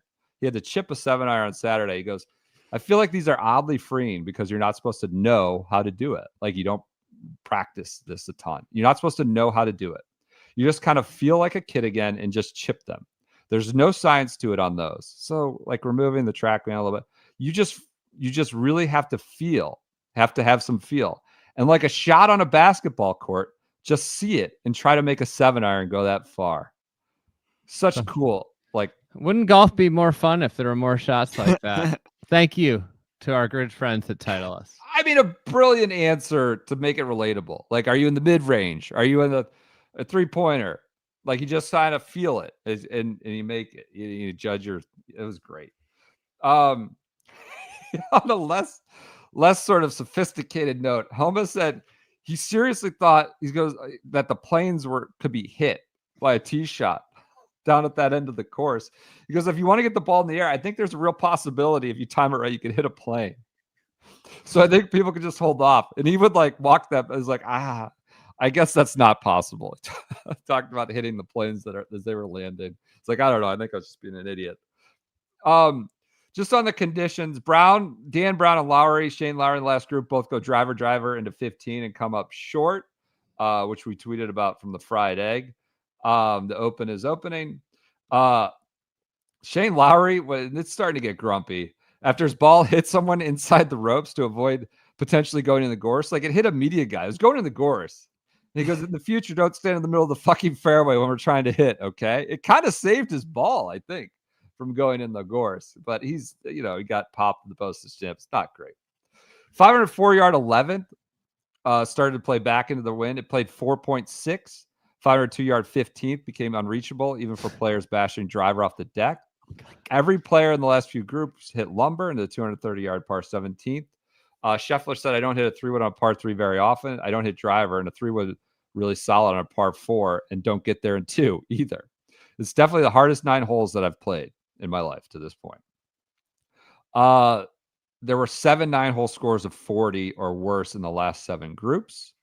Lowry gets pissed. He says, you got to question why there weren't a couple tees put forward today, to be honest. So he gets worked up about that. He says, there's no doubt to go out there tomorrow. I'm thinking I could win the tournament. Just hard right now. You have to give me a bit of leeway. 10 minutes ago, I had to putt for par on the 18th, and I'm here talking to you guys now, trying to figure out how I shot 77 in my own head. This game is just hard. And now you feel how hard it was for playing well the first 2 days in those conditions. Honestly, it was brutal. Playing a par 3 hitting drivers is not much crack, the Irish term. Roll the ball back, huh? Yeah, he says. So he's getting angry about the roll the ball back. I mean, needed all-time conditions to I don't know, go anti-roll back. You'd have to question why there wasn't a couple tees put forward today, to be honest. Lowry said, like much of the field, couldn't get home in 2 on 11 or 15. He says, I think 15 and 17, like 15 is 500 yards playing in the wind. They keep trying to make holes longer, yet the best hole in this course is about 100 yards. It was hard to say that about the tees, though. Like, JT had 176 into 11 and Lowry had 233. It was just the conditions changed in a dramatic way they didn't anticipate. It got cold. It got really windy, and from a direction they didn't expect. To that, Justin Rose said, I was talking a big game about how I was really ready for the southerly wind and how well prepared I was. And then today, I all caps did not see that coming at all. I had no idea that we were going to be facing that. So the direction really caught him off guard as well. Lowry has the rollback takes. He's just been beaten all day, Lowry. And then he just comes to 18 and wipes one into the grandstands. Just apex 170, just not even close. Guy has just been punched. He's barely has all 4 limbs attached to his body anymore. The shot tracer's there. He's just trying to hammer a driver to get home. And he was leading, and he just got caught in a terrible spot and hammered it. But though, mentally, he didn't quit himself like Rosie did or Billy Boy did in similar conditions. Adams, he didn't hit the shots. You still got a bad draw, but guys still. DJ called it the back 9 is the hardest 9 holes you could ever play in golf right now, is what he said. Brooks and he both had to smash as much as they had to get home into the par 4s. Adam Scott on the wave disparities. He said, 5.5 hours ago he finished. Said, quote, I'm not going to be in the mix. I'll be 7 to 9 shots behind. He finished he was T10 in 4 shots in contention by the time everybody got in the house. This set up Sam Burns' big Sunday. Right. What else did we have? One more. Oh, Matt Jordan said he should have hit driver into 17, but he told his caddy, I can't do that on a par 3. I can't.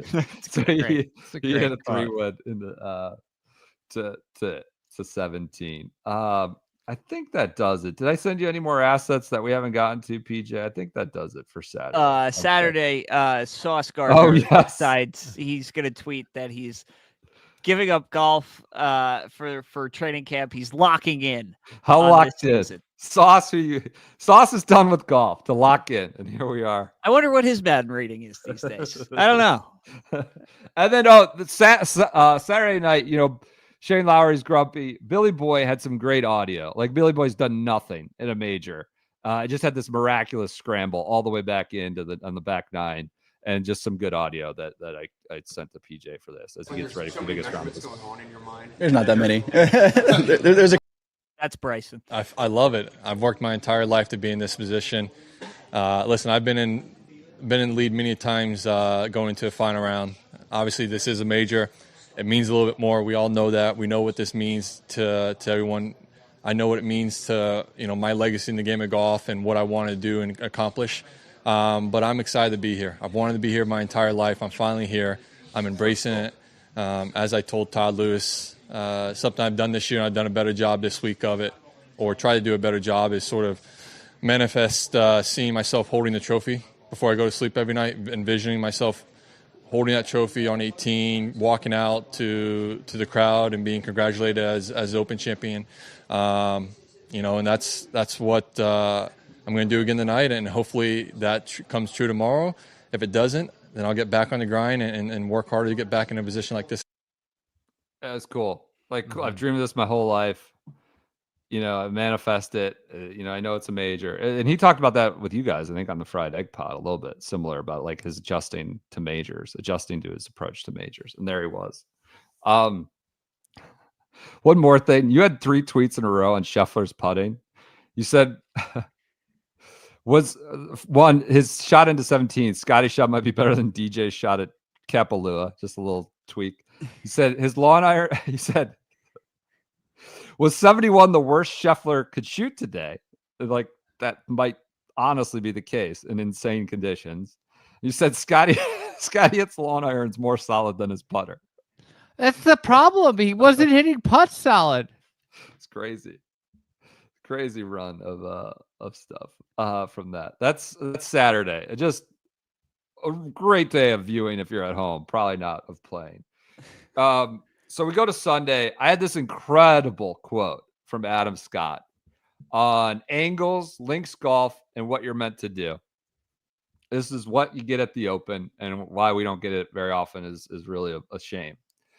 He goes, I still think, even though it's gettable, because you can get in trouble with a lot of careless shot. With a careless shot, it's hard to be aggressive and carefree at the links. I still think, even though it's gettable, certainly on the front 9, it's more about execution.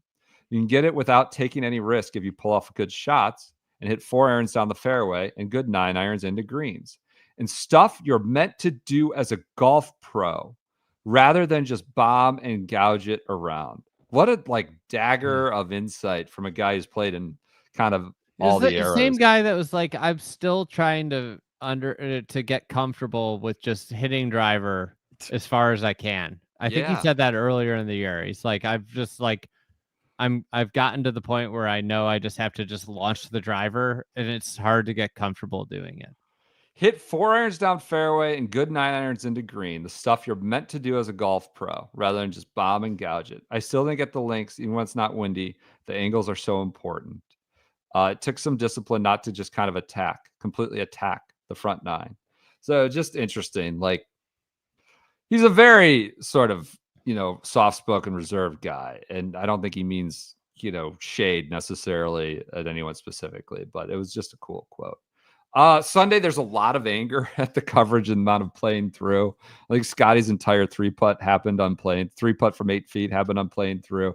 People are really, really angry about the liberal use of playing through. I mean, you have leaders sort of falling off the lead, all in playing through.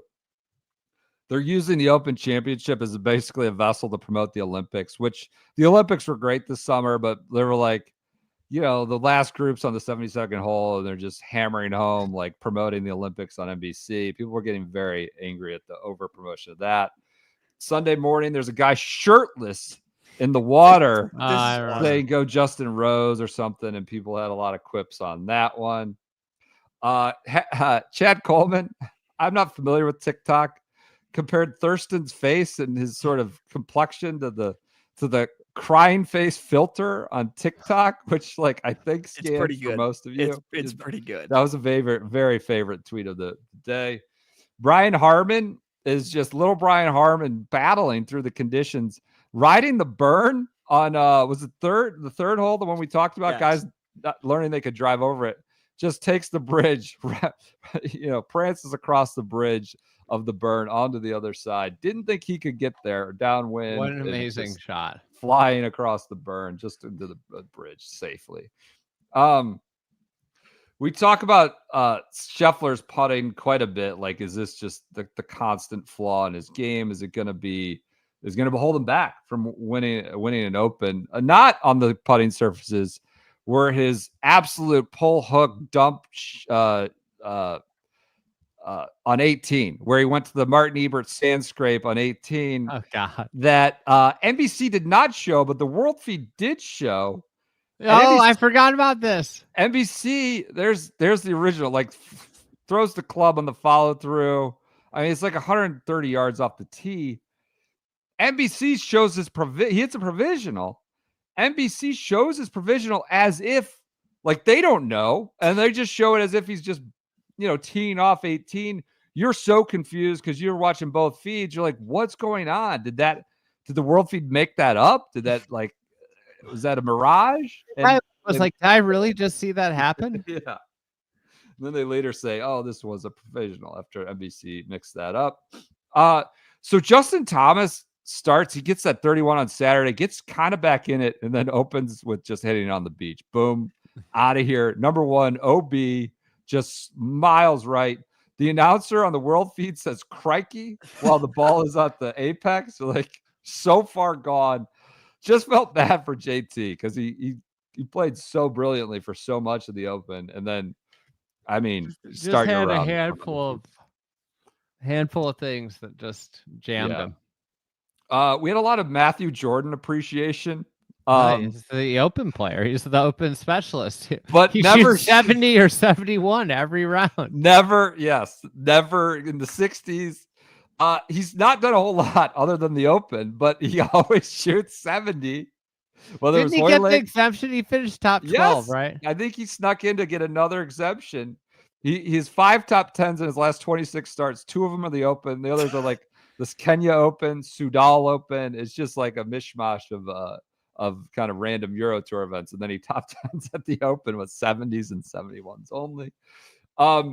Rose gets kind of battered out of it on Sunday, but still birdies 16 and 18, just an old lion, like raging to the end.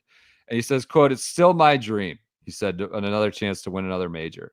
In a few years, it'll be someone else's dream, but yeah, it's still my dream right now. So cool moment for Rose, birding even to the end. We have like this whole lost major season, like who had the most lost, was it Rory, Spieth, JT, Rahm?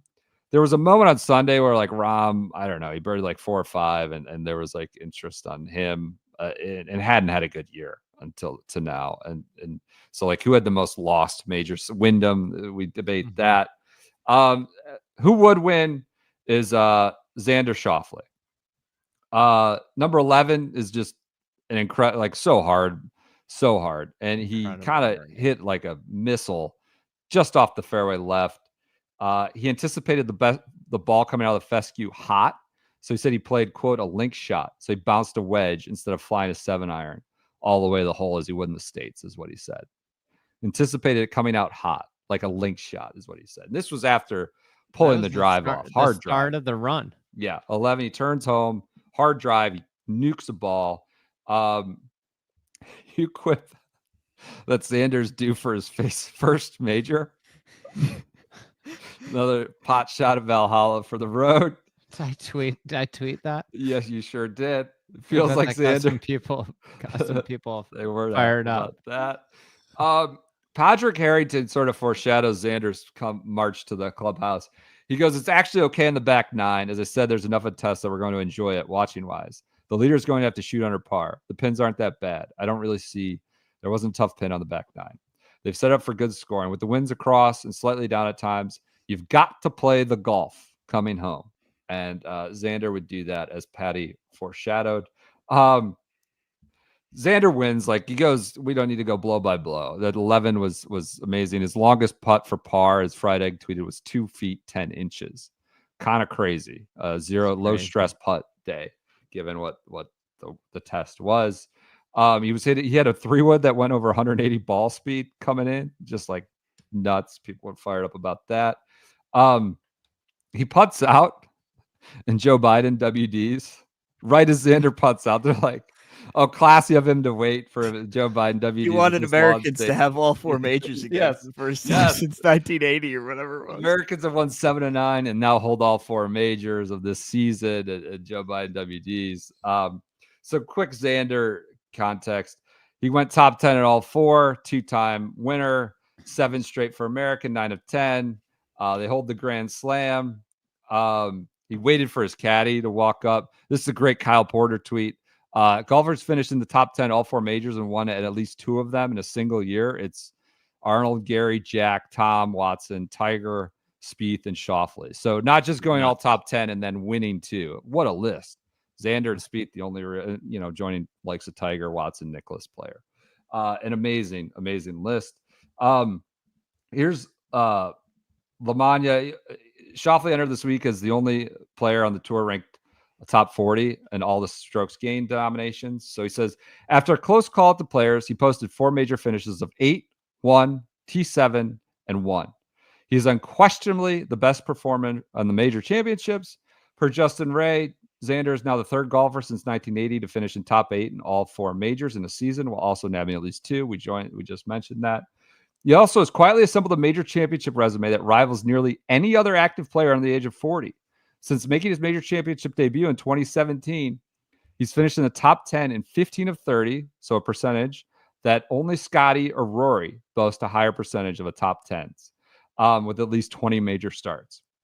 For reference, Xander now has more top 10s in major championships than Jon Rahm, and now has the same number of wins, despite making fewer major starts. So I just this stuff is so month to month. I just want to caution, in Wells Fargo, we were calling Xander he's just a choke artist. Now, we're giving stats that say he's maybe better than Jon Rahm, right? He's got more top 10s and he has as many majors. And Rahm, we're downing. Rahm, we're popping for his lost season, and all.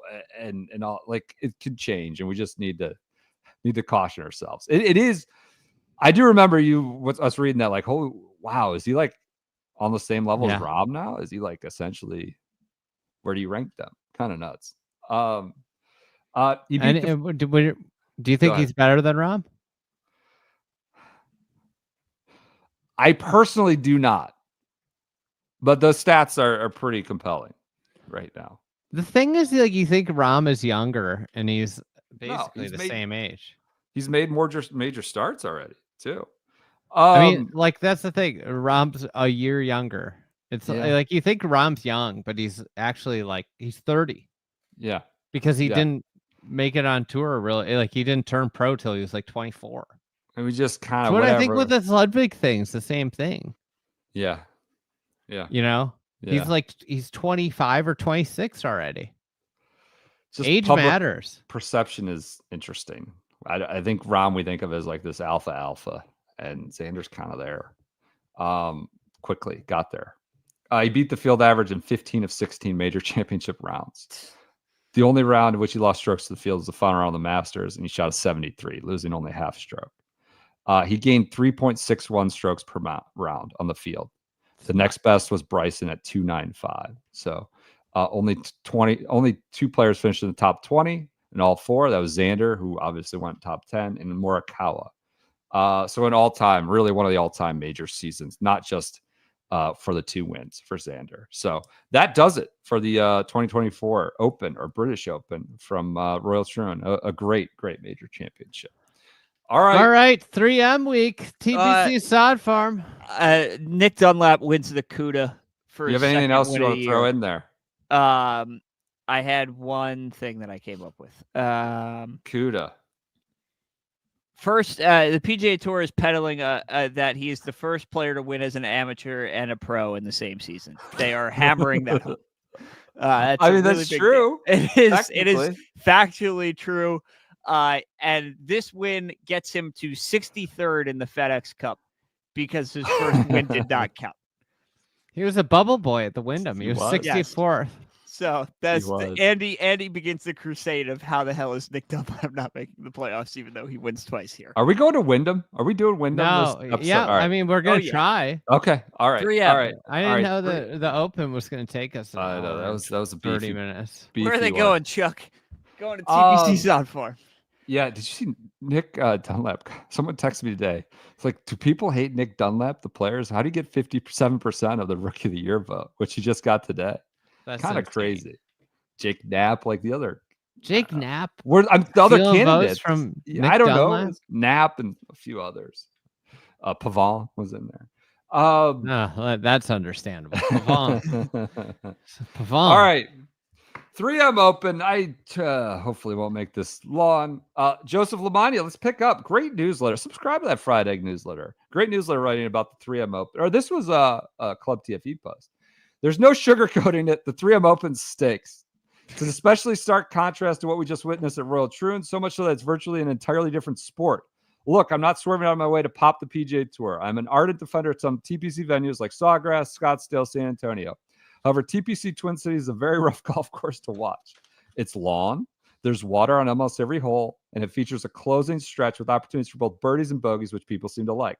But that's about all there is to it. In my opinion, it is basically a less demanding version of Bay Hill that also features softer playing conditions. Presumably uncontroversial characterization given Arnold Palmer's role in the design of both courses. Forecast called for it's a better version of Valhalla. Oh God. This week, Charlie Woods gets the Junior Am, qualifies for the Junior Am. He's at Oakland Hills. Tiger missed the cut. He was immediately in Detroit, walking with them during practice rounds on the weekend. Charlie, though, misses the cut of the U.S. Junior Am. He went 82-80. Was a big circus. Like, crowds were following him. It was kind of bizarre. I sent a few assets for this. I think, PJ, just like hordes of people following along the fairway. Tiger was out there. I think Tiger walked every single hole with Charlie at Oakland Hills. So he got in on the act and was on site. But, you know, you've got other guys like Blades Brown. Miles Russell was in the field. And we got Will Knights did the all junior. I mean, this is always sort of a feast of the U.S. Junior with incredible. You know, Hall Chapman, Brody McQueen, Benton Manley, Winston, Bowen Ballas. You know, you can do this at the U.S. Junior and even the USAM every year with some of the all-named team. But yeah, the crowds following Charlie were dramatic. Trevor Gushchevsky wins it. Really big launch shot. He tweeted about that. He's like, the ball doesn't know your ranking. He was like, I don't know, his Wager ranking was 3,000 something or other. It's just another reason that the Wager is terrible, because everybody was like, this guy's a stud. He's committed to Florida. Yeah, kind of nuts. Yeah. But yeah, Charlie was the story there early on, and the crazy crowds following him. If you're still starving for links golf after Troon and don't want 3M Open, the Senior Open was at Carnoustie, and there was big cart drama at the Senior Open. For Golf Digest, John Huggins said 5 players, VJ, Daly, Tim Herron, Bernhard Langer, who just freaking had an Achilles, and Paul Broadhurst asked for carts. Only Tim Herron's request was granted. Oh my God. And apparently they have some like crazy rule that said, if you have walked a tournament within the past 12 months, you are not eligible to use a cart. So you could get hit by a car in the intervening months. Bernie. It's kind of an inflexible, nutty rule. That's an insane rule. And only Lumpy apparently fulfilled the cart rule. Lumpy's the only one that hadn't walked in the last year. Apparently. Broadhurst, who had requested a cart, apparently was using a cane at certain points to get off the green. Arthritis so bad. He whiffed a putt for bogey at like an inch, like a little tap in, and brushes over the top of it. Bogey becomes a double bogey because he just kind of carelessly walked up and misses the ball. Oh my God. Goes from, I mean, it's on the lip. He's just trying to nudge it in. All he's got to do is just push it. And that's the Hale Irwin, as the tweeter said there. He goes from a bogey to a double bogey sign. Someone tested that he was like using a cane to get off the course at that point. So that's KJ Choi wins your Senior Open at Carnoustie. I know you were very happy about that, PJ. It's his first major championship, KJ Choi, which might get you into the PNC. Steve Stricker rides that to end around for a PNC invite. I thought you had to be a major champion. They give Steve Stricker. Choi wins it. He beat Dick Green by 2 shots, firing a back nine. A recurring theme. Yep. That was rude to bring that up with PJ here, you know? For the 3M Open, there were these travel disasters. This was the week that CrowdStrike, you remember, like the entire world shut down, like all airlines were like shut off essentially. And so players were driving from the CUDA in Reno to Minneapolis. One of them was Wes Bryan, got in the car and just drove with somebody. And then like they were just trying to get, I mean, these are guys who need starts, right? You talk about Barracuda and 3M fields. Guys are desperate for starts. So you've got all these guys stranded. Some are driving.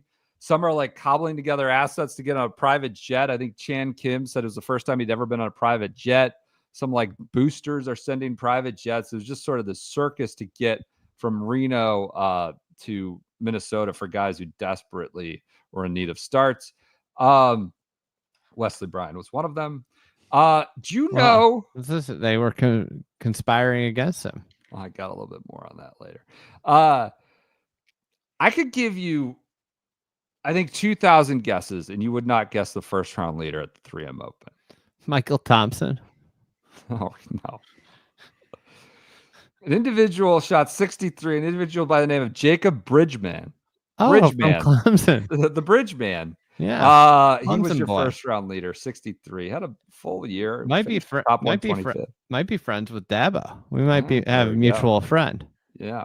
So that was your first round leader. Your winner, though, a big week for Major League Baseball. It was the trade deadline, and also Johnny Vegas with the big MLB logo on the chest, bringing it home to win the 3M Open. I think he was playing with Matt Kuchar in the final round. I was on vacation this week. It just totally checked out. I said, thank God I wasn't around because Vegas would have maybe been the subject of Cutthroat Corner, maybe. And then he wins the 3M Open. He was in your periphery for other weeks. Yes. And I think it's his fourth PGA Tour win. His first, though, since 2017. He was 39. Didn't know that he would ever get there again. Happens on the day of like the elections in Venezuela, which is like already a really emotional moment for him. He said he hadn't been able to go back in a decade, and he birdied 18 to win the 3M Open over Max Grazerman, a stroke over Max Grazerman. Kuchar, I think, was with them in the final group. Kuchar would factor into the next event as well, I believe. Those two are recurring stars here. Yeah. Yeah. Elsewhere, Lauren Coughlin wins her first win gets her first win after coming close at a couple majors earlier in the season to win the CPKC Women's Open. Was able to just cruise with the 71, do it with all her early work in the week. What else? Oh, Bryson does his I think it's break 50 with Donald Trump at the time. Got 4 million views in 24 hours. #1 video on YouTube, and gained 300,000 subscribers doing this video with Trump. John Rahm, Live Golf UK gets underway. John Rahm starts the week by saying, we need to have an Irish Links event ahead of the Open. He's pissed that they go Valderrama to a Links setup. He goes, we need to have some sort of facsimile of a Links setup before we go to the British Open. He's asking for an event in Ireland. They're at the JCB in UK. This was great. Paul Casey does a press conference where he says UK Blandy's there. UK, well, they won't. Yeah, Blandy's looking for the Senior Slam, as Tron sort of enlightened us on. The Senior Open is not run by the RNA. It's a joint deal by the Senior Euro Tour and the Senior Tour.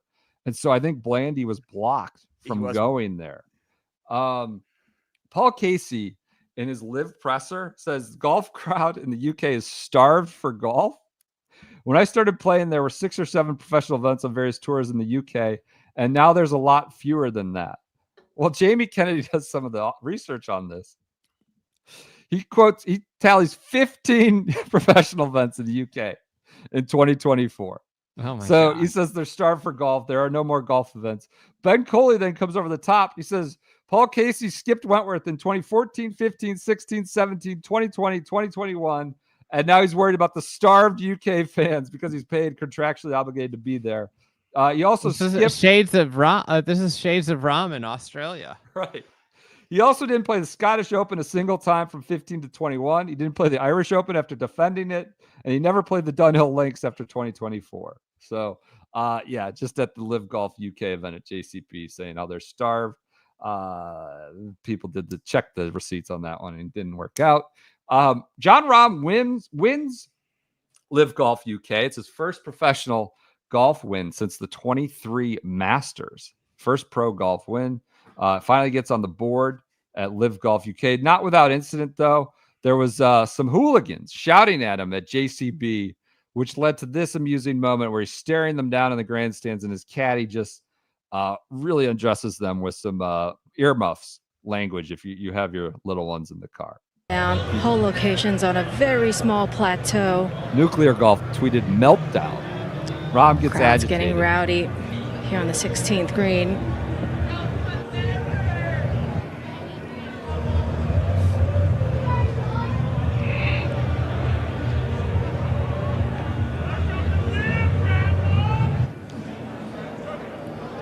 Oh boy. Toby. Somebody getting a hairy eyeball there. Not good. 10. Yeah, it's gobbling out loud enough when you're yelling our fucking backswing, you dickhead. Adam didn't like that. We've all thought it. Oh, that's a good comment. Folksy. I like that. We've all thought it. So yeah, that was on his way to winning his first win. He said, this was, I think, LaMagna. Amid changing tours and wife's challenging pregnancy, he's played reasonably strong golf for all but 2 weeks of the calendar year. We talked about sort of his shortcomings at the Masters and PGA. Obviously did not play the U.S. Open because of the foot. Calling his season anything close to disaster is a massive overreaction to a very small sample size of underperformance. So, don't bet against him next year. He wins the Live Golf event. Tron had this amusing exchange with someone. He said he put out a call for questions for his pod. An individual by the name of Jake Benson says, could JCB Golf and Country Club be one of the best courses to host an event this year? Fantastic viewing and shot success on a knife edge. And then Tron clicks through and see Mr. Benson is the membership manager at JCB Golf and Country Club. This is tweeting so that it was the best course to host an event this year. Tron tweets his bio out. That was a good exchange. We also learned this week that the Bryan brothers will have their own stream at PGA Tour Live on PGA Tour Live for the FedEx Cup playoffs. Jesus Christ, I completely forgot about this. So they had their own sort of something about PGA stream. Tour Live. They're blackballing them. When they advertise that Wesley's playing on it, sometimes that's not true. Believe I found this. In August, they gave them their own stream. And then it's a conspiracy by November. And the Creator Classic was announced, including the Bryan brothers, with them promoting this week. So I'm going to bleed into real quick, couple Olympics odds and ends. Rory is playing the old course as a civilian, just on as a casual before the Olympics. And as he's coming up 18, he gets heckled, or not heckled, actually boosted from the Russicks and some of the adjacent restaurants there. They're talking about how New York loves you. These guys from the Bronx, and he shouts back, you're not going to love us next year. Speaking about Bethpage and the Ryder Cup.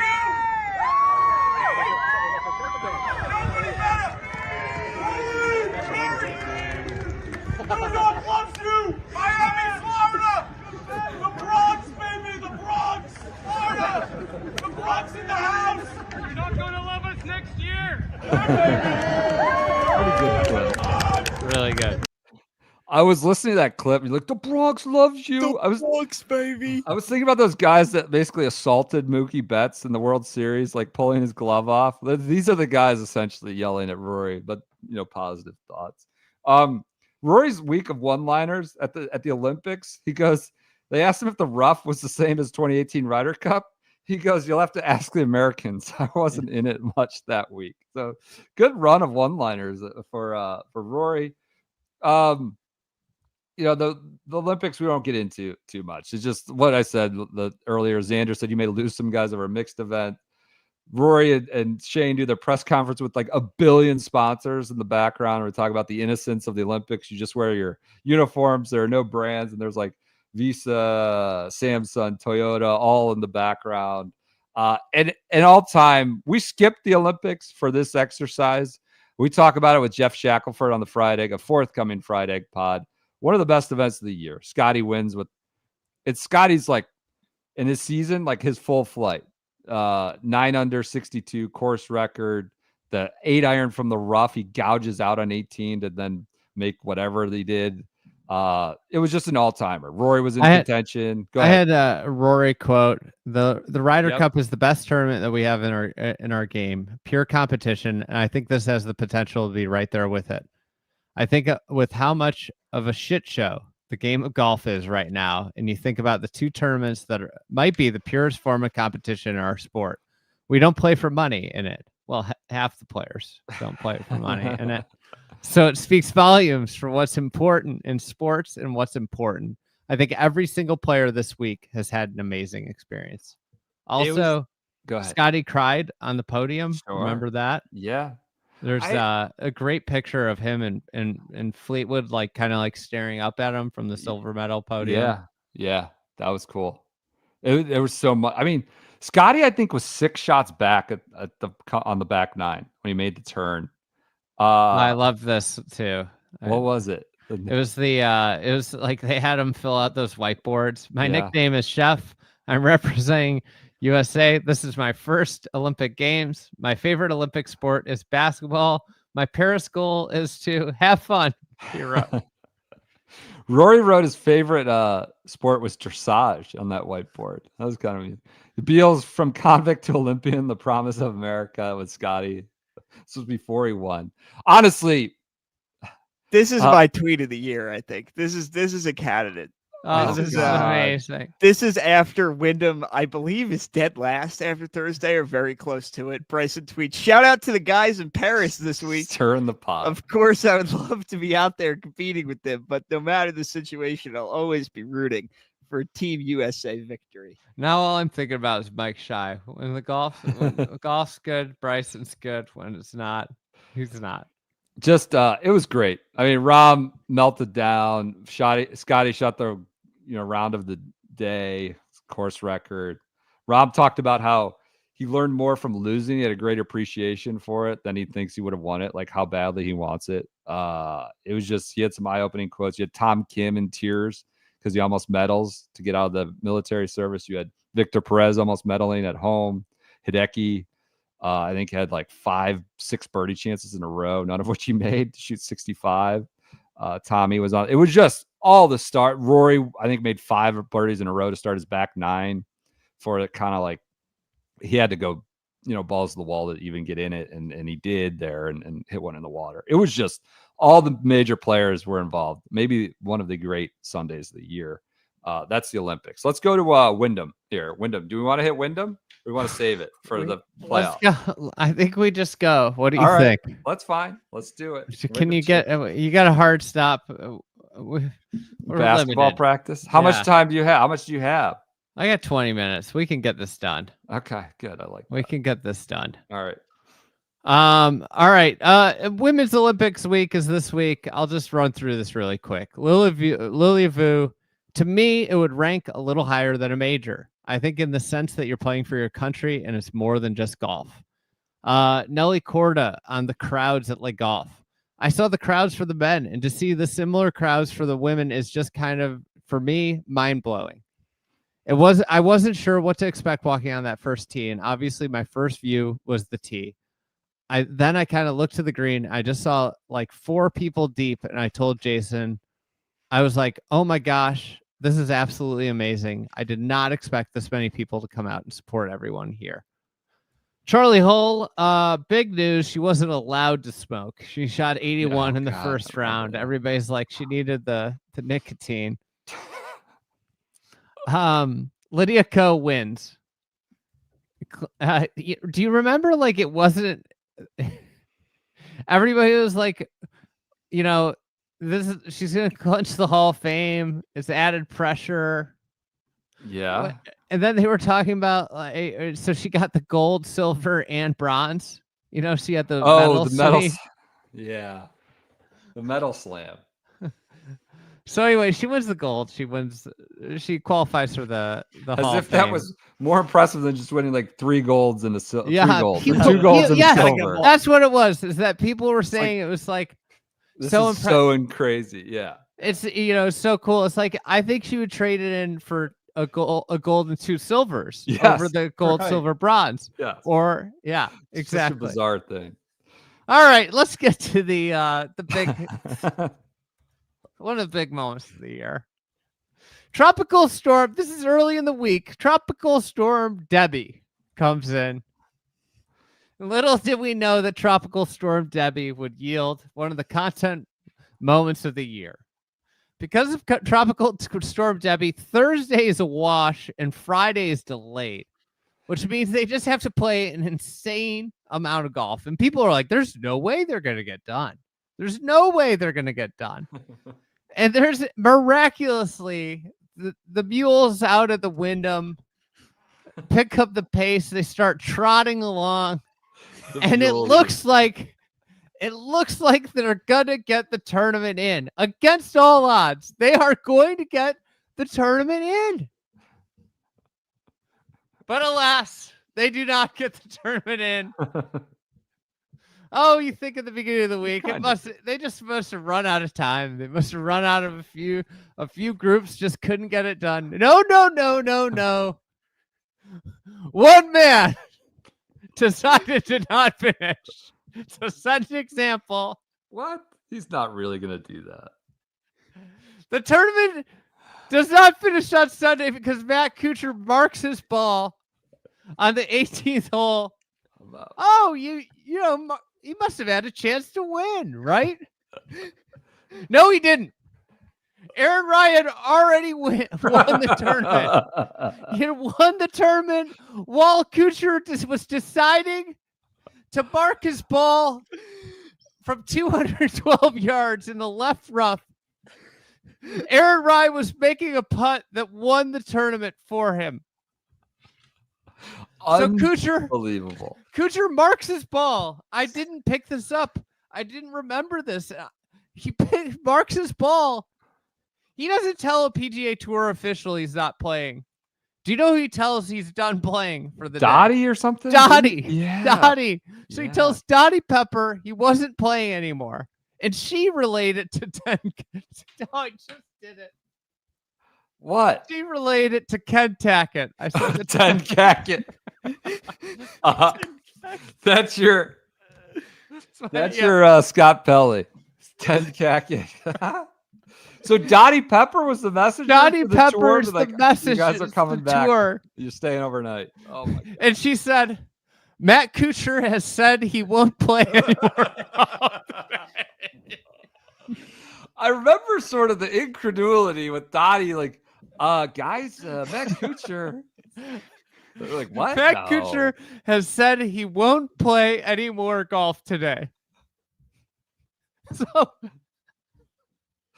people Nance are and IBF, they're all like, what? Trevor, I think, was there. People are trying to piece this together. And what made it really confusing is that Kuchar like trotted from the 17th green to the 18th tee. Yeah, he was He was like hustling. Presumably to finish. Oh, yeah.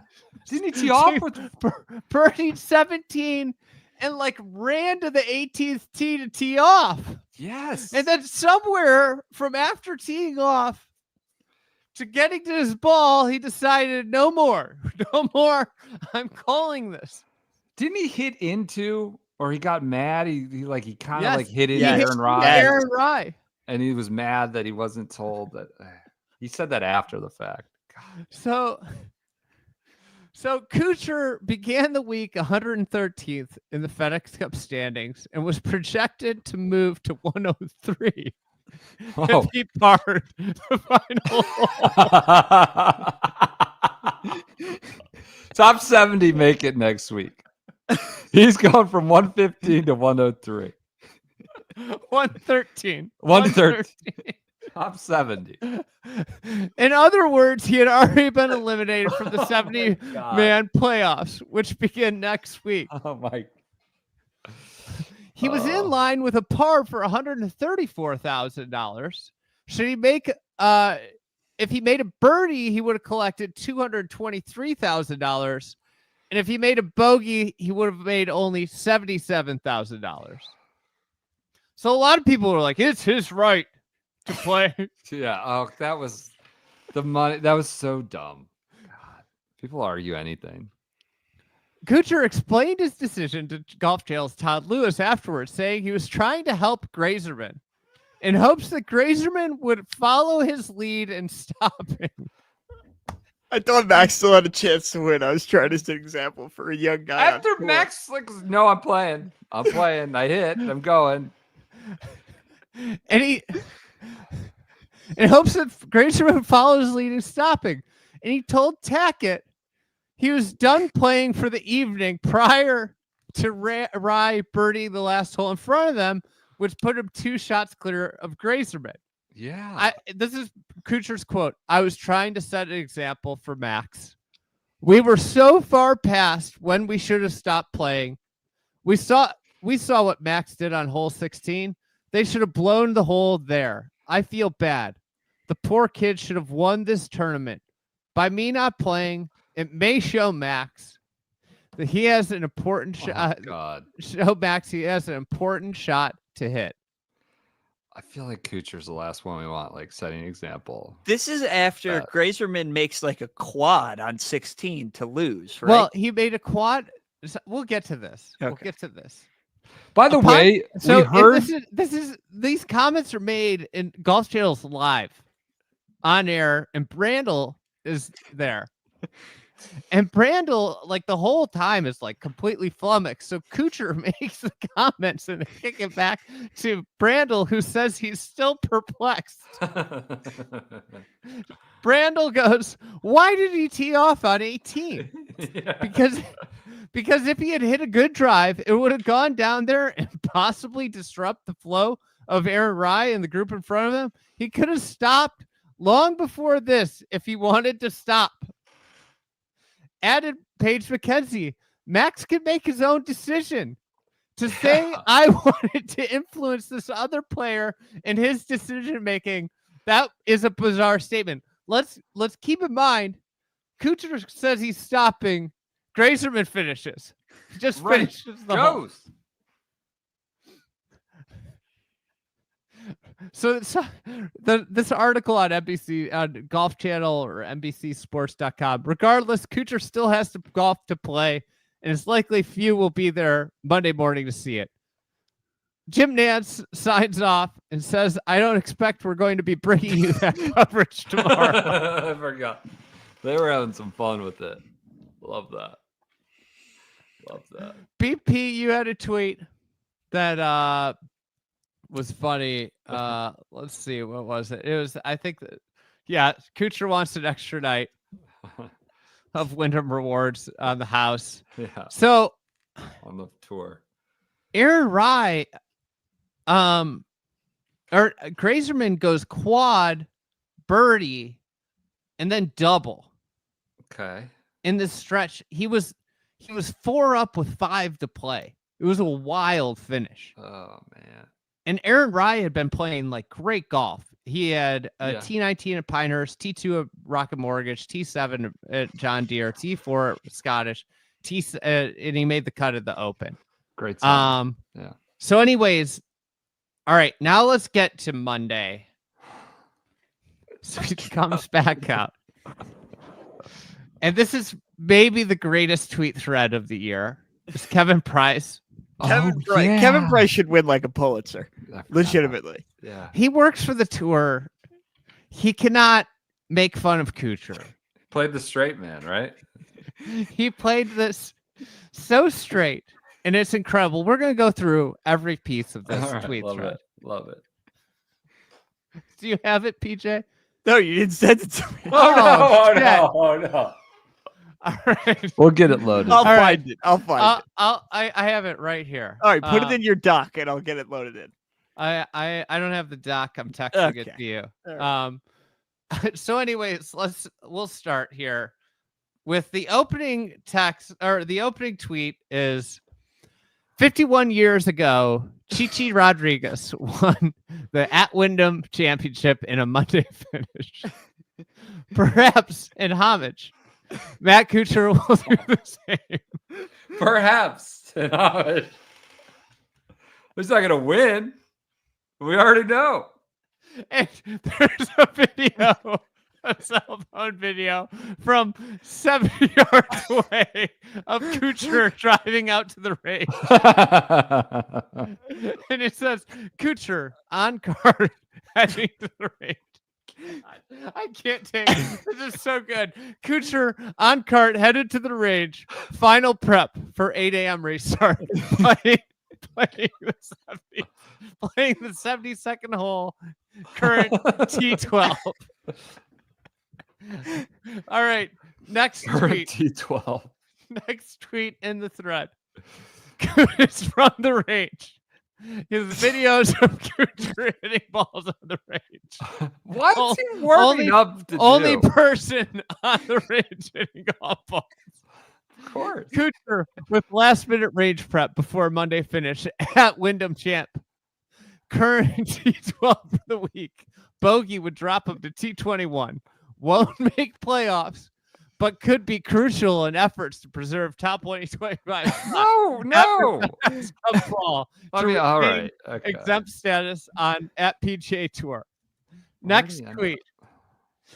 Next tweet, Kevin has made it to the putting green where Kuchar is hitting some putts with really by himself. And he goes, last minute stop on putting green for Matt Kuchar before Monday finish at Wyndham Champ.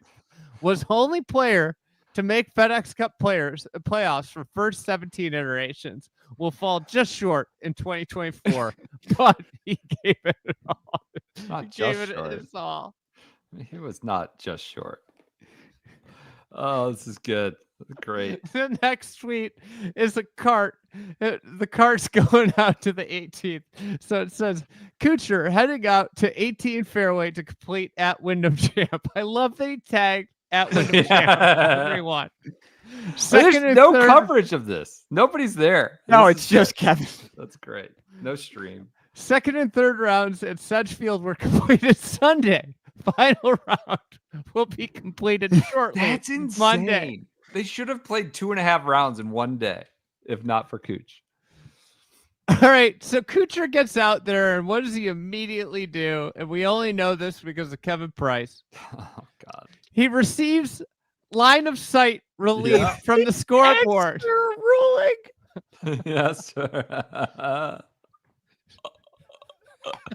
Immediately asked for a ruling. So Which Brendan predicted on Sunday night, by the way. Oh, God. So Kuchar, it's a video of Kuchar in the tweet and it pans to the line of sight relief. Kuchar receiving line of sight relief from scoreboard. ... Final preparations. Then we'll resume round 4 at Wyndham Champ. Wyndham. A million views on this tweet, by the way. Oh, God. This should be. Next tweet. Second shot hit. Kuchar heads to the green to complete a 72nd hole at Wyndham Champ. And it's a swing. So next tweet. Third shot tracks toward the hole, hits flag, settles within tap-in range. The vet, Kuchar, grinding to finish at Wyndham Champ. Can you get the audio for the putt, PJ? The audio. We have to get the video and audio live for this last one. Yeah, give me a Pitter second. patter Give me of a the second. clap or something. God. So, anyways, he's scurrying about. He's going about. Gets up to the green. There's a small gathering of fans, Right. fan support around. So he chips up and hits the flag. Almost makes him a lot of money.